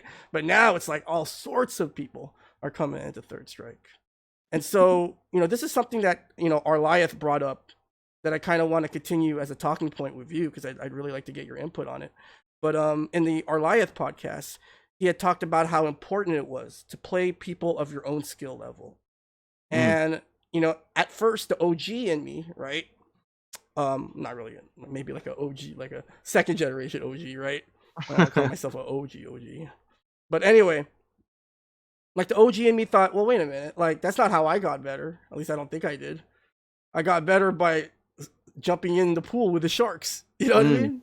I Yeah. got in. I got better by getting my ass handed to me by top players, and then I finally got it, or whatever, Yeah. right? Um, but then like what he said kind of made a lot of sense too, because I can definitely sense from the new player's perspective. It's like, what am I learning? Like if his opponent, who is say a top player or a veteran player, if their primary, and then combined with the factor of online, right? It's kind of a point you were making earlier about the need to win now. Yeah. Okay. And then, we can't blame the opponent either, like the No, of the, the course not. veteran player, because they can't Right. be losing to no new player. You know what I mean? So like if the older player, it's just his priority is just to smash, right? Just to destroy the opponent. Like how does a newer player learn from that? Like because that's something that's a frustration that I obviously had, obviously to a different degree, right? Yeah, Just kind yeah. of constantly getting bodied and just not getting it. And then, what would you say to players who might be feeling that right now? Because there's a lot of new players that are getting into third strike. Yeah. Well, I think it happens to everybody where, you're just starting out with the game. And so it might be true that what you were experiencing was that you were overestimating everybody's skill. Like, it's hard to know just how much better somebody is than you when you're Okay. just starting out at this game. And so maybe there were a bunch of players who had a lot more experience than I did, but and the same goes with you, but their skill levels weren't that much better than you that you couldn't learn from them, right? So in your perspective, you're jumping in with sharks when Hmm. there was only maybe three or four sharks back in the day in Family Fun, and everybody else was Well, there were a like little little more than piranhas, like little that. piranhas, you know what I mean? Yeah. Like but think of all the ones who were challenging one another, right? Hmm. How many could win any given tournament? Hmm. I'm asking. I don't know, because I I don't know know. at Like, CF it was a little different. It was like uh, it was Justin, KO Fiend, um, I Joe, mean, pretty much. when I was playing in Family, I mean, it was pretty much like there were like five or six, like 4 or 5 players that were for sure going to always be in top 8, right? Yes. And then there was always kind of this feeling like there was those 3 spots, you know what I mean? And Hmm. I was fortunate enough and lucky enough on some occasions to get one of those last 3 spots, to squeeze Mm. into some of those Right. top Right. 8 Ranbats. But Right. for the most part, like pretty much the same 4 or 5 players were shoe-ins for Right. top 8 in every Ranbat. Right. Yeah, but another thing that I know that a lot of people who are interested in 3S lore are familiar with this, but in Family there was the infamous big boy cab versus the non big boy cab, Yeah. uh, Yeah. and there was just this sort of unwritten rule that there was a cab that was reserved for players who kind of reached a certain level or whatever level the top players at the time thought was suitable for them to start playing on Mm. that cab. um and so whenever someone that was not of that caliber, I guess, would get on the cab, the rule was, it seemed like the unwritten rule was, if you were playing that said You person, you would you you would teach them a lesson in a you sense, crush right? Like you crush them. um and so that kind of got me thinking about that, and like maybe that's where our life kind of gets it from. But I don't know, what do you think about this idea of you know how important it is for players to play in the same caliber, Yeah, like I do think it's very important Mhm. because I think that there are certain levels that you can only learn through like playing somebody who is being like a brick wall, Mhm. but that you're chipping through them. You know what I mean? Like there's certain Mhm. lessons that you learn in matchups and in just tournament play and in just like improving as a fighting game player that you can only learn from having like an object in front of you that isn't immovable. Mhm. You know what I mean? Like they're just, and that's what really gets you better. Like that's what really, like, having the top players there is really important because when you feel for just a moment where you need to relax, like they'll always smack you back down to reality. And then and so then what it does is that it gives you not only the motivation, but it gives you things to work on that you can only truly work on if you're playing against somebody who's giving you the chance to work on it. But Mhm. not by their own decision. it's because you're at such a skill level that you can't take each other out, and so Mhm. you're given the opportunity like to get these good habits and these these strategies kind of ingrained into you little by little. And so I think it's really important. That's what's good about Fightcade in a way. Mhm. That's what's good about like especially for folks who don't have like an offline scene. Mhm. Where those hierarchies just come, just naturally like go into place just like anything else. Mhm. Like having, that there is important because trust me, you don't want to spend, your day playing, all of the S and A ranked guys first to tens and, Mhm. not even understanding what's happening, you just know that you're getting fucked. You know what I Mhm. mean? Like you don't Yes. like that's not the way to learn.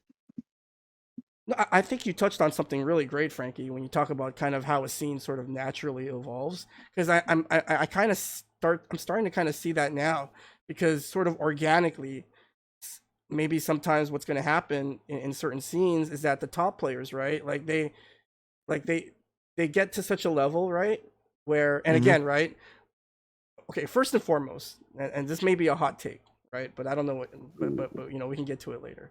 But to me, no top player is obligated to teach anyone else how to play the game. Would you agree with me on that, Frankie? I don't know. What do you think? Like, I don't think any top player is obligated to teach anyone how to play the game. And the reason I say that is because not everyone is down to do that. You know what I'm saying, right? Yeah. Like some players are more interested in maintaining the level of excellence that has earned them the spot that they're in now, and I don't think that there's anything wrong with that. You know what I mean?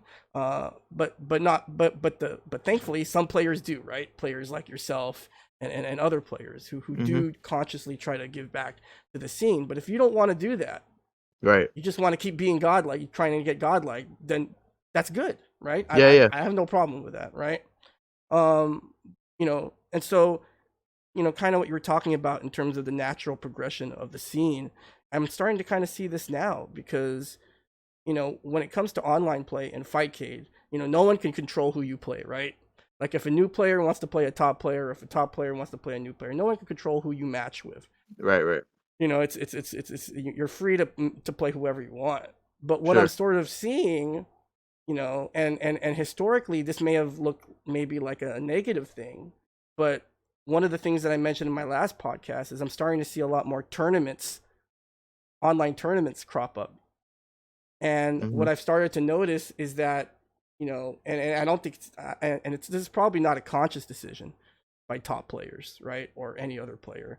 But there are certain tournaments where people kind of, it seems like players in our scene kind of understand, okay, this is a tournament for this kind of level player, right? And Yeah. it's not even set or anything, right? Because beyond the tournament thing, like you could play whoever you want. You know what I mean? But like in terms of playing in a tournament with top players Yeah. as a beginner, like you don't really learn a whole lot, do you? I mean, like if someone's starting No. out and you play a top player in tournament, No. right? Because the stakes are too high. The top player isn't going to be like, yeah, I'm gonna go easy on it. Well, he shouldn't, right? Oh, this guy's a new player. It's because that's a different mindset, right? In tournament, you got to smash, you got to win. Right. I mean, and Um, it's funny. It's funny that you mentioned that because I think that in these online tournaments, I do think that what you're saying is true in a way. Like there is no utility for a top player to play in some of these tournaments. But so, for instance, right, like EXO did the right thing by playing Q in Tommy Two Steps weekly. You know what I mean? Because in a way, what he's doing is he's kind of simulating a mid-tier version of himself.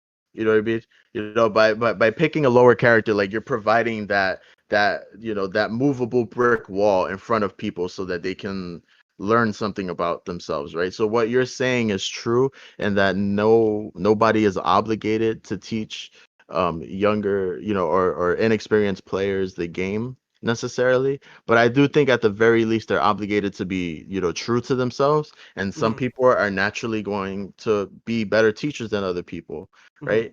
Just because here's I like in my perspective, right? Just because I am more of the let me like sit you down and tell you like how you're being asked. Just because I do that, I don't think it's not necessarily more valuable than the way that Ahmed shows people that they're asked. You Mhm. know, it's like we're Because it depends teaching on the them kind of student, two right? sides of the same coin. Yeah. They're both useful. Mhm. Like I'm teaching you how analytically you're fucking up in the game, and then Ahmed kind of shows you how mentally you're weak, in Mhm. high leverage moments, right? And so they're both we're both teaching players, different facets of improving as a fighting game player, and we're Mhm. doing it in ways that's true to ourselves, Like Ahmed's not gonna pretend to know, fucking frame data. He doesn't know anything. He got those chicken tenders. He knows how to fuck you up, and that's his game. And you know, if I think Keychain would tell you that he's improved a lot just based off the ass whippings that Ahmed gives him. Mhm. Because it is done with love at the end of the day. You know what I mean? Like Ahmed fucks him up, but then he takes him to the side. He's like, yeah, like you're doing this bad, you're doing this good, but not in the same way that I would. You know what I mean? And so all of these things are super valuable. And so I think top players need to be true to themselves, and in being true to themselves, they will just naturally by osmosis just provide value to the players that are trying to get better. Mhm. And just, again, to kind of follow your advice, Frankie, we want to be true to ourselves. And again, this is kind of going back to a point you made in your own podcast, right? Just because we disagree or just because we have different viewpoints doesn't Hmm. mean that we have to, right? Like, doesn't mean we have to hate Right. one another, right? No, of So, like, course. Yeah. so I'm gonna push back a little bit on the EXO thing, right? Like, Okay. you said that he was right to enter Tommy Two Steps tournament as Q, and I guess my retort would be, like, why did he enter in the first place? Like, couldn't he have played these players, as Q in outside a tournament setting? I guess Yeah. is my only retort, No, right? So what I would you think say to that? that if I was looking at it from the perspective, if somebody was going to enter anyway, right, Okay, then it, okay, it, it makes sense that okay. they, that they Hmm. use a lower tier character, as to make the experience valuable, Hmm. Hmm. because it wouldn't be gratifying for him, I don't think, to go into a Yeah. tournament, play Dudley, fuck Hmm. everybody up, Now here's pretty a much yeah. 17 rounds straight, pretty much, Uh-huh. because that's just what he's capable of. Hmm. I don't think it would be valuable for him or for the other people. So I think Hmm. that in that if we're looking at it from that perspective, like I feel like entering a tournament. What's the best way to go about it? I Hmm. would I would go that route. Like I would enter a tournament, but I would pick Oro or something like that. You know what I Okay. mean? Because this has happened in the past, right? Like sometimes top players will enter a tournament, they won't like. Remember in New York, right? What do we call it, right? Like play your shit, right? Play your Hmm. shit. Right. There's always like people talk about that, because as a new player, it might seem like the top player is just trolling, right? Like, Hmm. oh, they're not using their shit or they're not using their character that they're really strong with. Like, because like you said, right, Frankie, we're all human. New players are human. They have self-esteem, they Hmm. have emotions and feelings. And so, I mean, like, what do you have to say to that in terms of players who may feel like, when they're in a tournament and say they know there's a top player, like for example, they find out they're gonna play you in tournament, and instead of Hmm. using Ken, you use fucking Sean or whatever, right? Like, not to say you would Yeah. use do that, right? Because you're not the type of player to do that, but Right. Right. Right. that does happen, right? Let's just be real, right? Right. That Right. does Right. happen. So what would be your advice to the new player if that like situation occurred? Well, in that situation, I think more of the I'm in more of the OG thing. You know what I mean? Okay. Like if you have a problem with it, then beat their fucking low tier character Yeah. and prove that you got to play the main. You know what I mean? Mhm. Because if you don't, then Okay. they're justified. Like get through the X copy 12, before you Mhm. like start throwing rocks at the Chun. You Mhm. know what I mean? It's Yeah. like, and that's just part of the game. That's just something you got to learn. Yeah. You know, And like remember, we don't know. What if? And here's another wrinkle, right? What if? What if someone asked EXO to enter as Q because they wanted to kind yeah. of, No, of course, but that's why I kind of. think like that was the right move. You know what I mean? Like if Mhm. you're gonna enter, just pick a character that could make the experience worthwhile for everyone. Mhm. But Yeah. that is like kind of subjective because maybe somebody's perspective is that, oh, it's only worthwhile if I fight against the main. Uh-huh. Like to your point. Yeah. But like and we see Donka like mention it. He never plays Makoto in online. I've never played Ken. I try to stay away from Ken as much as possible. Like there are times where like I go to him, but for Uh-huh. the most part I pick Yun. If the tournament has good players, because I want to fuck shit up. And Yun lets me do that. Yeah. But yeah, so like don't get disappointed if I don't play Ken against you, online. It's just never gonna happen. I'm never gonna do it. Yeah. No, and going back to the Ahmed point, like I love playing Ahmed, Mhm. because his reactions are so good. Like he forces you, at least from playing him, like he's so good at helping you develop poise and discipline, Mhm. right? Like he Dude, just.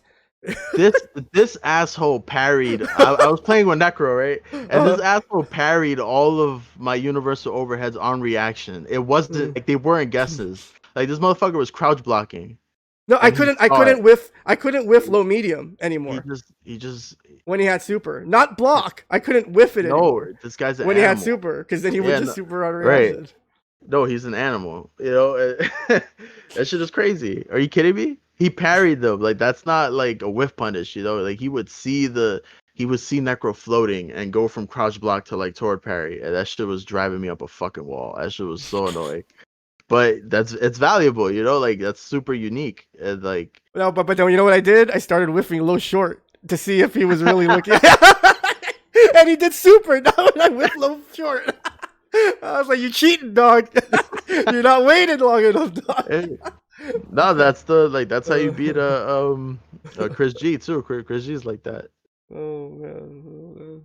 So I think now's a good time to take our second and final break. But before we go on our second break, Frankie, I mean the people have spoken. It seems like there was a segment that I had on in the last podcast that had a very positive reaction. Oh yes. And I really didn't want to, because if you do it 2 in a row, right, then you got to do it 3 in a row. Then you got to do it every week, right? Like I was thinking, so we're doing it again. All right. But we're not doing it next. Okay, we're probably gonna do it next week too, because the Scrub Series guys are gonna be on. Right? Oh, sick! That's lit. But then we're not gonna do it after those. All right. You gotta put it in the tuck. I got you. Yeah, because this is definitely something that, like, in SNL, right? They didn't have the Wayne's World on every week. Right. It was special. Yeah. Had to be special. Okay. So, but because all of the viewers have been so generous with their support of not just this podcast but Jazzy, we're gonna go ahead and play it, Frankie. As long as you're okay with playing it. Oh, of course. Because I know you're a bit of a disadvantage because you don't frequent the Fightcade that often, so you may not be as privy to the. No, that makes it more fun. That I'm gonna totally fuck this up. Like, let's do this. Okay. I'm so excited. Okay. So without further ado, guys, before we go on our second break, we're gonna play some fake, real, or Fightcade. Oh shit! That's right, fake, real, or Fightcade. And before we start, Telesniper, you are banned from playing in this game. Okay, you were too godlike last game, so please do not type any of your answers. Keep your answers to yourself. You are too broken in this game. He's the game master. You are banned. Real, fake, real, or Fightcade. All right. You are the MOV of fake, real, and Fightcade. Okay, so we're gonna ban you. Okay. All right. So you ready, Frankie? Yeah. Let's see. All right. We're gonna start out with a doozy. Tengu, everything whiffs. So I'm assuming Tengu is his clan name or team name. That's one hell of an acronym. So is this fake? Is it real? Or is it Fightcade? I'm gonna go with real. You're gonna go with real. I think somebody went to a tournament and was trying to be cheeky and Uh-huh. But that sounds like an offline tournament kind of a name. Like I could hear Fantastic yelling that over a loudspeaker for sure. Okay. So, but who their clan or their not clan. I can't use that word in 2020. Their team name, right? Their club name is Tengu, right? So, right, Tengu. I mean, like, is there really a clan or I said that word again. I'm I can't. I gotta stop. Okay. All right. So, who has a team named Tengu? But Okay, so you say real, right? Yeah. All right, and so it is, in fact. Oh, where'd it go? Ah. It is. Uh, Oh shoot! Hold on, give me a second. the suspense. Oh, that's what happened. All right, never mind. Okay, so it's for some reason the circle graphic isn't coming up because I think I accidentally moved it on my computer and now it's not coming up. But anyway, the answer is it's real. It's a real. Yeah. It's real. It's real. Let's go. It's real. It's real. So it's a real. It's a real. It's a real username. Tengu Everything Whiffs did in fact enter a third strike tournament. Oh shit. Okay, so it's real. So good read, man. Good read. All right, next one. Okay. Mr. Run Ahead. Oh. Wow. Oh god. Oh my god, that's so good.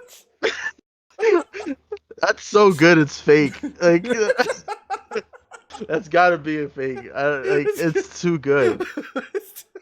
It's because you know what it is. It's a little. It has a bit of cynicism towards the run ahead thing, and I don't think.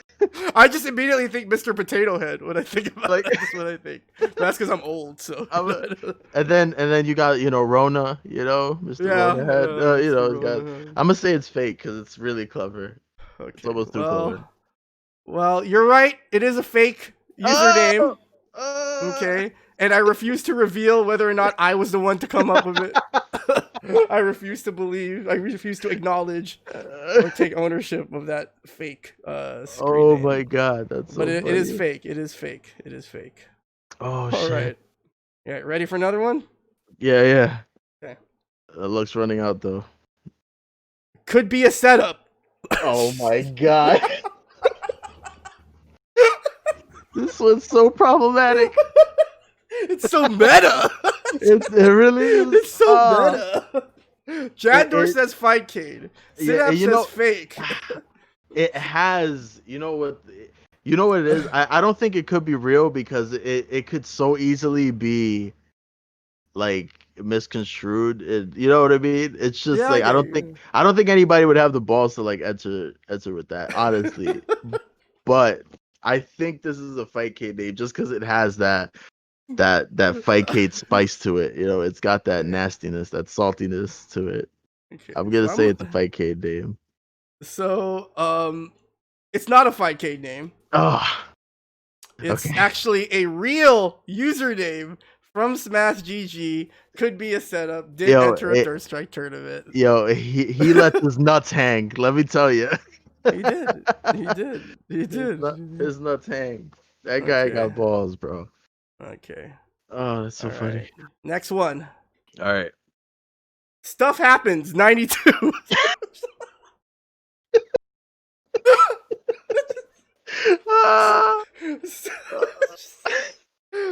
Stuff Happens 92.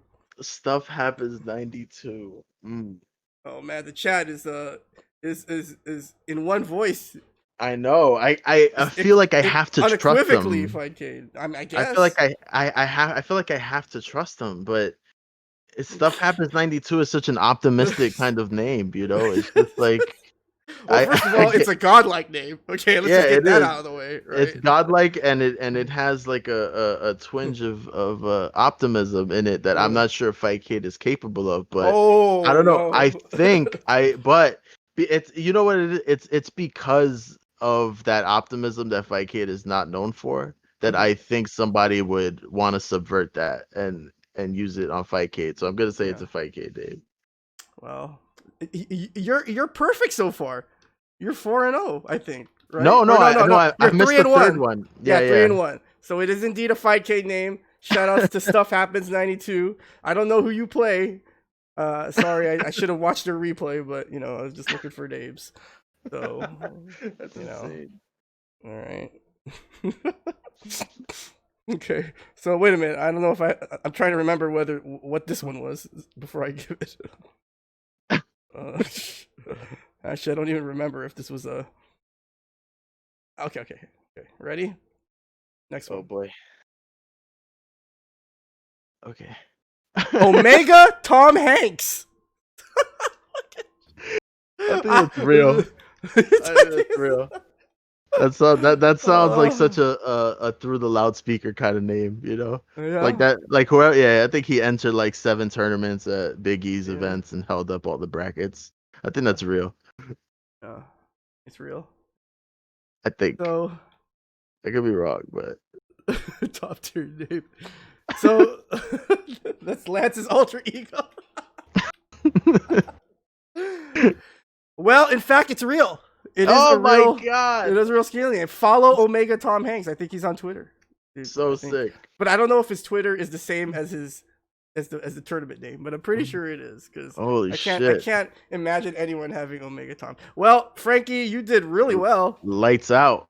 4-1. Pretty good score. We gotta do a leaderboard for fake real and fightcade. That's so sick. You know. But yeah, guys, thanks again for the positive response to fake real and fightcade. It will return next week when we have the Scrub Series guys on a special Tuesday edition of the Mutant XPerience podcast, which is going to precede the Jazzy retrospective, which will be streamed live on Vankabot's channel. So the podcast is going to be here. Retrospective is going to be on Vega's channel when the podcast wraps up. And so we're going to go ahead and take our second final break, and then don't go anywhere. We'll be back with more Mutant XPerience podcasts.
How's it going, guys? Welcome back with more Mutant XPerience Podcast. Happy to report the Lakers are sitting on a very cushy 30-point lead right now against the Blazers.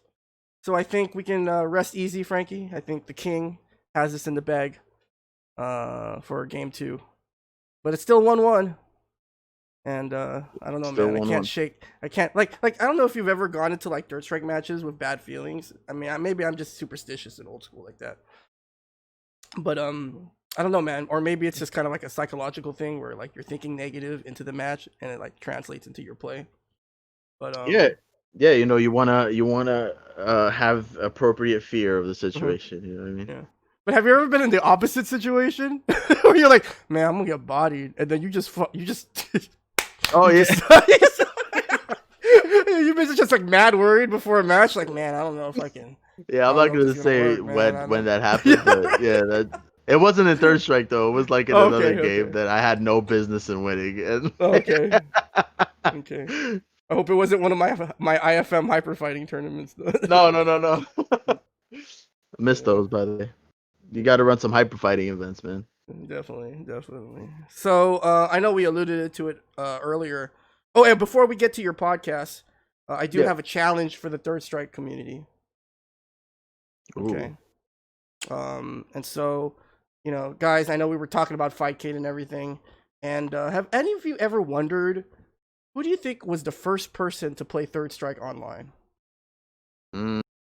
Have you guys ever wondered that? I know I have. I've always wondered, like, who is the first person, and who did he play? Right? UFC Chip. See, I knew it. See, Donka said UFC Chip. We were just talking about that during the break, Donka. We were like, what if UFC Chip and this guy are the same person? That would be amazing. Okay, so, you know, not to show my age, but okay, so GGPO, that was like the first time I played Third Strike Online, right, on GGPO. Shoutouts to Rennick. Everyone knows the GGPO video. It's godlike. Probably still the best Third Strike video ever made. Probably. I'm trying to remember what year that was. I think it was like maybe like 2007, maybe 2006. It had to have been, yeah. Because when I first started, I saw that video. So was it you, Telesniper? Were you the first person to play Third Strike online? Or Arlieth. Somebody in the chat might have been. No, I don't know about Arlieth. I don't know if he. You know, I've always been curious. You know, was it Denges? Was it Anson? Was it Lloyd? I think it was Lloyd. It might have been Kang. Kang's a good candidate. Yeah. Who else? I'm trying to think. No, it's got to be someone random, right? Lloyd. It can't be a Third Strike. Yeah. It's probably some random dude who was like, "Hey, you want to try this for me?" But then who was the guy who asked the guy? You know, so there's two people we have to find. Because he, you know, he has an accomplice. So that's my challenge to the Third Strike scene, guys. Can you identify Ponder and Saber? Actually, that might make sense. Like if we're including the beta testing, right? I guess we got to include that. Yeah, it might be Ponder and Saber. It's so much more interesting though, like to ignore them. Dude, like, I want to know who like podcast, the first man. person was. I gotta get Saber on the podcast, man. Holding it down in Arizona. Oh yeah, doing godlike things there. But yeah, it might have been the developers of GGPO. Yeah, but that's not fun. I want to know who was the first like asshole who. Oh, Golden Lion. It must have been Golden Lion. I just thought about it. I always get him and Jerry Rice confused. I don't know why. Golden Lion. And also, so yeah, I just want to get it out of the way. So if anyone has any information as to who was the first person to play Third Strike Online, please let me know. Follow me on Twitter at Mutant XP. So let's talk about your podcast, man. I know we alluded to it earlier, Black Box Podcast. You're doing big things with Hold That. I mean, can you tell us a little bit about kind of, well, first of all, guys, make sure you follow Frankie's channel, youtube.com/feetwork101. Is that it? Yes, indeed. Frankie, one of the leading content creators for Third Strike. has amazing videos, a lot of varied content. Obviously, the home of the Steel Hammer Leaving Mongolia series. Yes, And indeed. so, tell me a little bit about the Black Box podcast and kind of the genesis of it. Like what was kind of going through your mind as you started developing this. So the original premise of the podcast was I was gonna bring somebody on to talk about, an important moment that they've had in, in in their FGC, careers, right? And the purpose of it was because I think the one of the most motivating things to bring in new players is to, revisit like the history of the game. Like to revisit history of games and to have people given their unique perspective on what happened in the match, right? And so that was the idea going into it. I think it might return to that, but I think that at this point, with everything going on, that it's hard to like get people, like to agree to it, only because they don't know what the finished product is gonna look like. You know what I mean? Mm-hmm. So, I don't I think people do have their like trepidations about like coming on and being showcased, in a way. So I changed it from the second episode on to just be more of a who is the person behind, the handle kind of thing. You Mm-hmm. know what I mean? I just to give people the space to like be themselves, right? And so, I just finished another one. It's gonna be uploaded tomorrow. Um, we were fortunate enough to get Damn Die on the show. Oh, nice. Yeah, and so that one's coming out tomorrow. And another point of this was because I always felt that the Thirst Strike community was like the odd community out of the fighting game Mm-hmm. like community. And so I do want to use whatever reach I have in other games with other top players to bring them to like kind of bridge this gap that I felt always existed like between Third Strike and between other communities, and just like have conversations about our games and shit, and talk about why our game is better than theirs and why theirs is better than ours, and just I like it.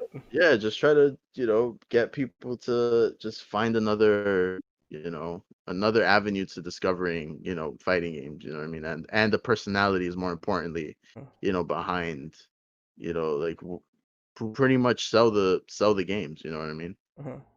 And so, Yeah. we have more interesting people on the way, but I think that was the genesis of it. It's just like respecting history, because history is what, is going to bring more interest at the end of the day. Mm-hmm. So, I mean, correct me if I'm wrong, but it almost sounded like it was going to be kind of like the original idea was sort of like a kind of like a live film room with the player Right. involved type That's thing. exactly right. Yeah.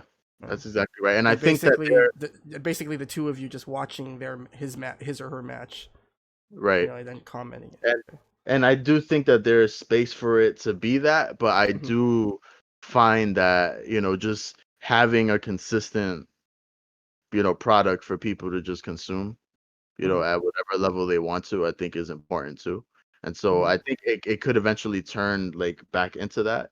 Mm-hmm. But for right now, I just want people to have something fighting game related that they can listen to, while they're on the Mm-hmm. drive or while they're, washing Mm-hmm. dishes or practicing their bread and butters. Mm-hmm.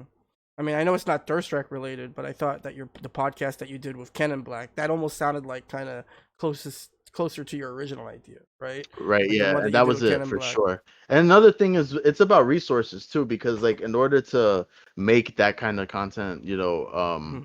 as effective as possible, it takes a lot, because I have to pretty much engage independently in like a lot of research on my behalf, like Mm-hmm. watching like the matches over and over and trying to just using whatever fighting game knowledge I have to like peel away, moments in the match where I think there might be like onion, like, Mm-hmm. something underneath. And so I don't have right now to deliver that premise to its most optimal conclusion right now, but I do think that in the future, when I'm done with school and all this shit and I have a little bit more time, I can, because it's another thing about it is like it's about kind of giving uh it's like giving value no matter if you're listening to it or watching it, you know? Like if you're watching it, I want to add clips of the moments that we're talking about so that, you know, there is something a little bit extra if you happen to be catching it on YouTube. But I also want it to stand alone as something that somebody can listen to, you know? And so with that in mind, it takes a lot, you know, to get that done. Mm-hmm. And right now I just can't do it, but I have a lot of hope that it's going to return to that eventually. Mm-hmm. No, I think that's a neat idea. Like, kind of something that could be expanded to, like, because I mean, it's, correct me if I'm wrong, but this seemed like an idea that was beyond just a single game, right? This was more about getting into the mentality of the player. Absolutely, Sort of 100%. what is their mindset? Because in a lot of ways, that's what separates the pros from the Joes, right? I Mhm. mean, kind of that mentality. And so I think there's a lot of room for that kind of content. But specifically in the third strike scene, I think. You Yeah, know? when I approached, Canon Black, I asked him to pick, which match, bless you, Mhm, which which match meant the most to him. You know mhm, what I mean? Because I wanted him to, you know, I wanted there to be this sense that, he can put himself back in the chair. You know mhm, what I mean? And like kind of relive it and just give people that perspective that, you don't get unless you're fortunate enough to have, the community and the resources to get, good enough to have a moment like that of your own. mhm. And so that was the whole premise of it, is to just give people, like, that's where the whole name comes from too. It's like just Yeah. looking at it from a different perspective. I hope people know what a black box theater is. It's where, the audience interacts with the actors in a more like deliberate way. You know what I mean? And so that was the whole premise behind it.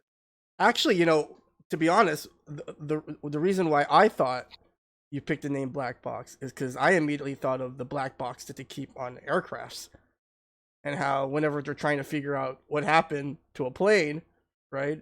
Like, that's kind of, isn't that what it's called? Like the black recorder, or what is it called? The Yeah, black box, or I hadn't thought about the aircraft character, but I did think about what the fucking black, kind of like a Black Mirror, like yeah, double okay, entendre kind of thing too. So there was a yeah, couple of things going in there, yeah, but I'll definitely steal that aircraft carrier thing though. I'll definitely just say it's that yeah, for sure. yeah. I mean, not aircraft carrier, I mean aircraft, right? Yeah, yeah, yeah, yeah, Because that's where all the information is. Like, yeah. do you like? I'm gonna be completely 100 with you, man. Like, sometimes when I watch my old matches, like they really upset me. Like, they really upset me. You know what I mean? Like I feel embarrassed. They I'm usually make always me laugh. embarrassed. Whether win or lose, dog. Win or lose, Yeah, right? no, of course. Win or lose, just embarrassed. I will. Obviously, when I have a podcast coming up, one of the things I like to do is, I like to watch, footage of stuff, footage of players that I have on the Yeah, yeah. podcast, and inevitably, I'll run into a footage of maybe me versus my guest, and so, we've had our share of battles, Frankie, and Oh yeah. man, dog, like, I'm sorry, dog. I'm sorry. I'm sorry, man. I really am Wait, you sorry, dude. Like, I'm you just gonna you, sorry. are we playing the NEC? No, no, just in general, man. I'm just sorry. Like, like, I'm just thinking back, kind of like going back to our conversation in the last segment, right? Like, I'm just thinking, there's this kid, and he really fucking loves Third Strike, and he's really trying to get better. And like, man, it's just because, at that point, and right, and it kind of goes back to maybe a more serious point, right? Like everybody can't put the same level or kind of dedication into the game. You know what I mean? Yeah. It's not realistic. Some people have to deal with real life families, stuff like that. And so, I can, looking back and kind of going back to the conversation we were having in the last segment, obviously at the time, as someone who was, still finishing up grad school, like, Mhm. I had these real responsibilities, these real things I had to do. But I loved to play, though. You know what I Mhm. mean? But I just didn't have, and I'm not making excuses, right? I don't want anyone to think I'm making excuses. But like, sometimes in a certain point of your life, you just can't devote the time that is optimal to the game than you wish you could. And so, like looking back on the matches, like I'm just like, because at the time you're never thinking, oh, like what's this guy, what's this kid thinking when he's playing me, right? Right, right. Like we just trying to play, right? I'm just not trying to lose to you. That's all. And so like whenever I watch my matches back, like I just shake my head. I'm just like, man, Oh, look, man, like just you know how I kind of rationalize it. Like I laugh at it because okay. not everybody is built to play fighting games like mentally, and so here's how I rationalize it this way. It's like if they're not taking it serious, then it's not gonna hurt them anyway. Hmm. You know what I mean? It's, and if it does hurt them, then they'll get better eventually. Like that's just somebody that's just gonna improve from it. Yeah, definitely, definitely. But yeah, like how do you feel whenever you watch your matches back? Because I know you do, right? Oh yeah, Any player that aspires to be good at this game must watch replays of their matches. I mean, I just don't like. I'm not saying that it's impossible, right? Anything is possible, Kevin Garnett, yeah, right? But like it's one of the quickest ways to learn, in my opinion, watching yeah. your matches back. And so, like, I know that you do, but what are some of the things that you're doing when you're watching your matches back? Like, does it depend on whether you won or lost? Does it depend on situation, what kind of tournament it was, or are you kind of going in like after you lost, you've already kind of mentally processed, okay, this is probably what I needed to work on. I remember kind of seeing these things in the set, but I didn't really react to them. Maybe I'll go into that looking at that. How do you usually go about watching your matches back? I think it usually comes down to like how lost I felt in the set. You know what I Hmm. mean? Like Okay. if I felt at any so it's like it's the difference between like if you did everything strategically right, like you felt like you were doing the right things but missing, Hmm. combos or missing confirms or stuff like that. Like that's easy to diagnose. You don't really need to relive the pain of that, right? You just go Hmm. into training mode and make sure you don't miss it Grind it next out. time. Yeah. Yeah. But when I think particularly when I feel lost, and it's funny because I don't know about you, but I don't think that like the result of the match really matters, or is indicative of how lost you felt in the match. Like sometimes you win those matches where you felt like you didn't really have a clue, and you just kind of Oh winged yeah, it. all the time, all the time. Yeah, and then there's certain matches where you felt like really comfortable, but you just lost anyway. But you still lost. Yeah, like you just missed this, you just missed little things or whatever. So Or maybe I it was just missed opportunities, yeah, execution exactly, errors. right. Yeah. Or like, oh, you notice patterns that you Hmm. could maybe exploit next time, like to the player, right? Like to like the particular player. But I think it always stems from that. And it's funny, right? Because it usually comes from this idea of like not having matchup knowledge, right? Like people feel, oh, I don't know this character like that well, so let me watch the match and see if there's anything I can pick up. But I do think it should be more people should look at it instead of like player or like character matchups. It should be like situational, like situation based. Like how lost do I feel when this occurs in any match? Hmm. You because those things that happen in like, oh, not knowing like how I can punish Necro Snake Fang, you know what I mean? Like that's something that you can easily kind of lab out. Like the harder thing is watching a match and figuring out why did I get hit here, you know? Hmm. That's usually like the tough part. But to your point, it kind of depends also where like how divorced I am from the match. Hmm. Like if it's something that happened recently, then I'll most definitely watch it and learn from it.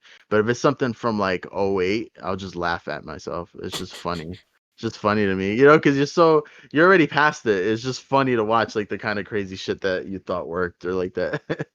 Hmm. Yeah, definitely, definitely. Forgot what I was gonna ask. Oh yeah, that's right. So, what's your turnaround time like? Like, are you Oh, the kind of like guy a that just like has to immediately watch the match, no, no, no, no, or do you no. give it some time? I mean, what do Yeah, you? I gotta let it simmer. I'm very sensitive to Dude, I'm cringe. not. I'm complete opposite, dude. I gotta watch it right away, dog. I Yeah, gotta watch it no, right I away. I it gotta. no, yeah, it doesn't matter where the term, it hurts every time. So I just gotta like let it simmer for a little bit. I gotta let it. Like when I lost to Yi at TFC, like I was just first thing I was doing, I was watching that archive, dog.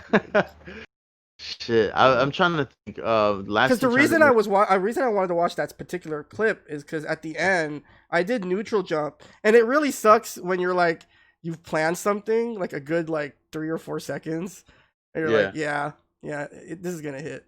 So like, I don't know if anyone remembers the end of that match, but like I had Yi in the corner, and we were just pressuring, and and again, a great example of when you watch your matches back, you learn something. I totally did not see him whiff low forward in front of me. But you know what's funny? I saw in his in his camera, right? I saw you in the crowd reacting to the low forward that he whiffed. So when he whiffed it, I saw you go, ah! Yeah, but you know I'm there and I'm staring. And this kind of goes back to like how close, like maybe watching the screen is. Maybe there's such a thing as watching a screen too close. Right. Like how the fuck did I miss him whiffing low medium there? I was right there. When you have it in your head, you know, when you have it in your head that something's possible, it's like you were looking for something else so specific. Or when you're planning something, right? Or you're planning something and you're not actually in the moment. Like I had no idea he whiffed the low forward. That was game. Yeah, if that was D-Tech, that's barbecue chicken right there. That's barbecue chicken, Chuck. Barbecue chicken, Chuck. But what's funny is you reacted to it. Yeah. And that made me feel even horrible. It made me feel even worse. You're not even playing, you know? I'm scrubby, though. I'm always looking at the ground, man. So it's just like... Oh, man. I was like, how did I... He just whiffed it. Like, it was like I was nowhere near him. And it was a panic. It was a panic whiff too, because it's like well, I mean, to be fair, I pressed my share of panic buttons in that. No, too, I mean, you're necro though. I'm saying like with Ken, there's no real reason to whiff that button. You know, like unless you really got, you know, like there's just so many different buttons that Ken should press in that matchup. Yeah. So like it looked like such a bait. It looked like that's what you were looking for. I was like, oh shit. That's why I felt worse. I was like. It looked like I was doing some sick shit, but I wasn't. I just wasn't paying fucking attention. Oh man. But yeah, so like I did neutral jump, right? And I was like, oh, he's gonna fall for this. So I did neutral jump, buffer parry when I jump, of course. And then when I landed, I'm gonna do shock super. Right? I'm just gonna roll the dice, right? I'm just gonna do it. And he got hit by the shock. And no super, and I tried to confirm the super last minute. I should have just done it. I should have just done it. Yeah. Because it's unsafe anyway. Right? Like if he blocks it, it's unsafe anyway. So anyway. But I wanted to watch the match back because I wanted to know, like, did I really try to confirm? Like, is that why I fucked it up? Yeah. You know? And yeah, I should have just... Sometimes you just gotta, I don't know, man. Sometimes you, but then I would never have been in that situation had I saw the low forward that you saw. Oh my god, yeah. You just gotta trust your opponent sometimes. You know, you gotta trust them to do the obvious thing. Yeah. Well. Anyway, speaking of obvious things, I think now is a good time. You know, I know everyone's a big fan of fake real or fightcade, but. You know, we all know what everyone tuned in tonight for. You know, the real reason everyone tuned in tonight for. Pack it up. So Frankie, you know, your YouTube channel is called Feetwork 101, Feetwork University. Yes, Can you just tell us a little bit about kind of like the origin of that name and just kind of how that concept came about? Because, you know, one of the things that you're known for is your godlike reactions with punish neutral game. And so... You know, where did sort of the Feetwork University concept come from? It came about because like I realized that, you know, where other people would want to like parry everything or maybe land like a really sick combo, like I got my rocks off in the arcade, like styling on people in neutral. Like I just love doing like weird like punishes and like having knowledge of like weird, you know, neutral game interactions that made me look a lot better than I was. And so like, and they always come up, right, Frankie, in tournament. Always. Like at some point, they always come up. The weird ones always do. Like there's so many times I've clutched out like, random rounds on stupid little interactions that people don't even care about. Mm-hmm. And so like from there it was like what I felt that what I was doing wasn't just footsies. Like it had a little extra sazon on it, it had some adobo on it. Adobo. Yeah, so I had Not the Goya though. Not the Goya though. no, no, no, no, no, no, Not no, the no, Goya. no. Not the Goya. Whole, Not the Goya. homemade sofrito. That's what it has. Like that's what my like footsies had. Like that's what I felt about it. And so yeah, like feet work is just that. It's like a zhuzhed up version of, like embracing the neutral game. Like that's pretty much what it is. Is like having pride in that, Like it's not all about, 50-50s, 100%, Mm-hmm. You can also style in the neutral game. Mm-hmm. Like when I first think of feet work, I think of it kind of as a brand name, right? But Yeah. like it really is a frame of mind, right? Mm-hmm. Like, do you got that feet work? 100%. You know what I'm saying? It's like, it's not even, it's more than just the technical capabilities. If someone lifts something in front of you, can you react and punish? Right? It's a mentality. It's a mindset. Mm-hmm. It's a certain approach to the game. And so that's kind of a sick name. And so in honor of Feetwork University, I thought maybe for this week's Pack It Up, we could maybe collect some clips with some very interesting interactions, as you call them, Frankie, that are probably only possible on Fightcade, because it's just really the only explanation I can have for the things that happen in this video. But anyway, so here we go, guys. Without further ado, here is this week's edition of Pack It Up. All right, here we go. Pack It Up. Shout outs to Dirt Master for the intro beat, the theme song for Pack It Up. Nice. Theme music. Nominee number 1. I mean, I understand you gotta wait, but like, I just. They can't. See, like that's where the online factors in, right? You're trying to do stuff precise and it just doesn't work. Yep. And there's a little bit too much belief here, but it actually works out for. It actually works out for No Saga way. here. Just let it rip. That's nasty. Yep. Nominee number 3. Okay, this is just weird. They're really solid, right? And then boom! What happened there? Why would you even EX Tatsu from that distance? And why would either of them Tatsu at that distance? Nominee number 4. Dude, another one. Oh, wait, actually, we have to wait for it. Okay, so what do you think he's gonna do next? Oh my gosh! God. Oh my god! Oh, and then the mix-up. Oh! Oh my gosh! How did you get hit a second time? Oh my lord! That did so much damage. And nominee 5. We talked about this earlier, Frankie. Right? Being able to assess the situation and try to figure out what the best option is. So here we go, right? So as a Necro player, I know this isn't going to chip, right? You can just block this. You could probably dash forward too. So, okay, so first of all, your plus is fuck on block, right? Right. So, maybe you wanted to consider that, okay? Consider the opponent's health, okay? And then 3-frame startup for your super. And so, let's see what the logical conclusion is here in this clip here. Nope. What? Nope. Why did you back? Nope. I don't know. I just don't know. But anyway, guys, pick your favorite 1 through 5. Yep. Style points, yes. That could be the explanation for it. Dude, that clip was nasty. Yeah. He had the real colors too. It like made it extra nasty, Yeah, the straight man's colors. This is Yeah. Pack It Up hasn't disappointed in the last few weeks.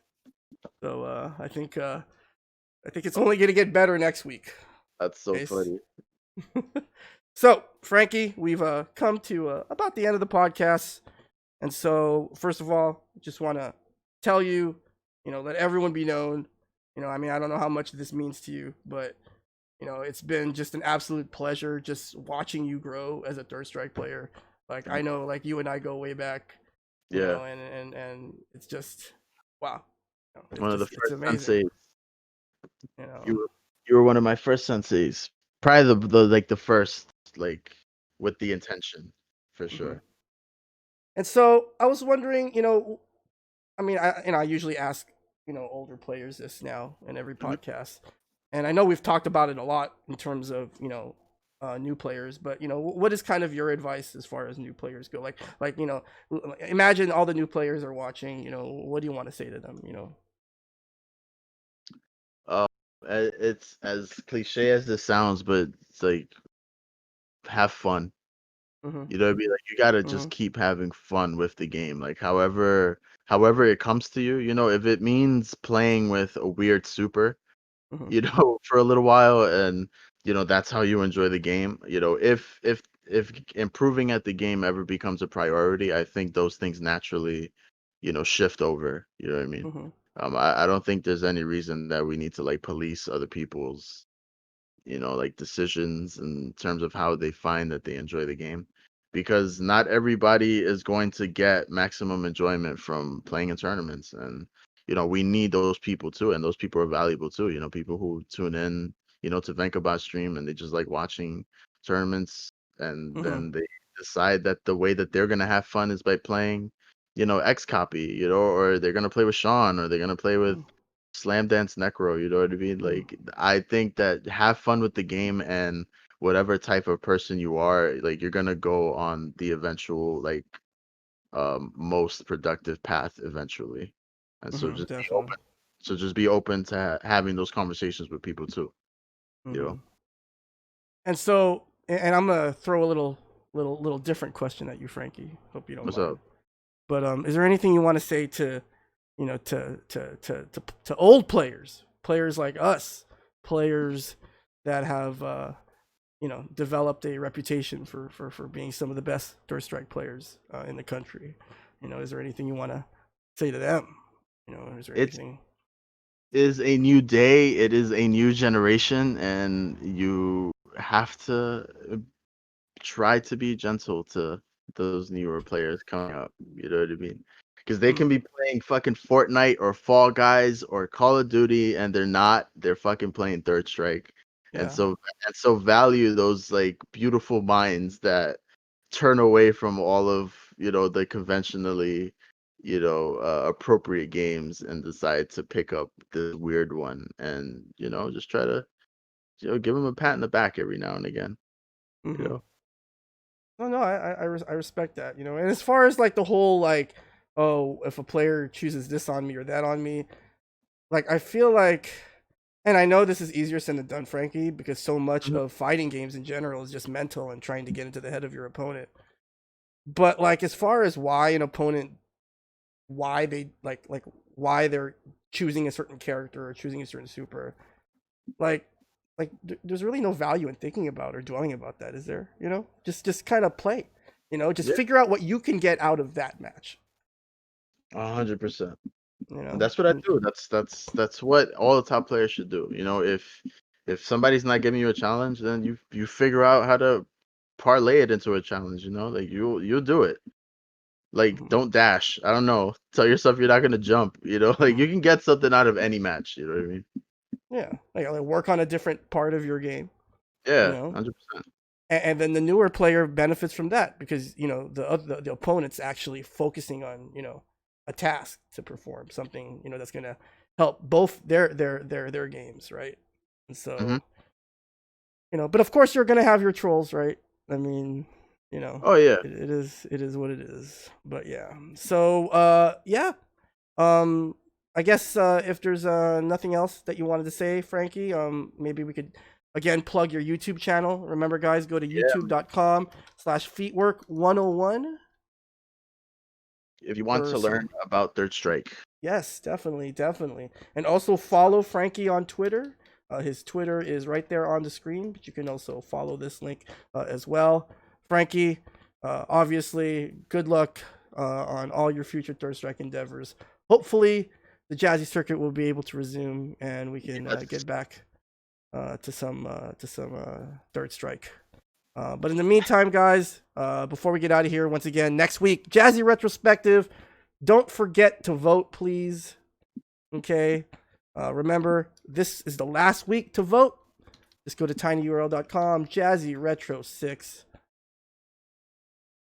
And this will be your final opportunity to vote for which matches you think should be restreamed next Tuesday, live on VankaBot, twitch.tv/VankaBot, Jazzy Retrospective.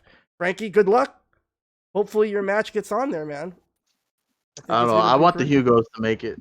Yeah, you know what? But that's another thing we have to talk about in the podcast, man. Or maybe you could talk about it on your podcast. But like the character variety, man.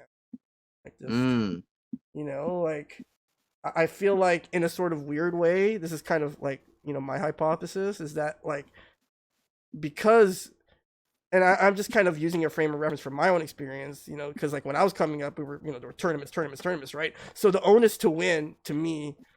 Right. At least coming up, right, was very great. But or stay on the cab, what? Yeah. But now players can kind of, because their first strike is so accessible, right? Right. They have more times to experiment and stuff like that. So yeah, if you want to represent the low tier characters, definitely. There's never been a better time. But your match versus Daisuke was pretty was pretty dope though. Word. And the Ken Ryu, kind of classic matchup there. Definitely. All right. Well, again, next week, Jazzy Retrospective. But next Tuesday, we're going to have a special edition of the Mutant XPerience Podcast with my special guests, the men behind the first ever Jazzy ranking event at the Paradigm Grand Prix, the Scrub Series guys, Mash Legs and Fody. They're going to be on the podcast next week to commemorate this occasion. And so, guys, follow me on Twitter at Mutant XP. Follow FrankieBFG. Thanks, guys, for tuning in, and we will see you next Tuesday.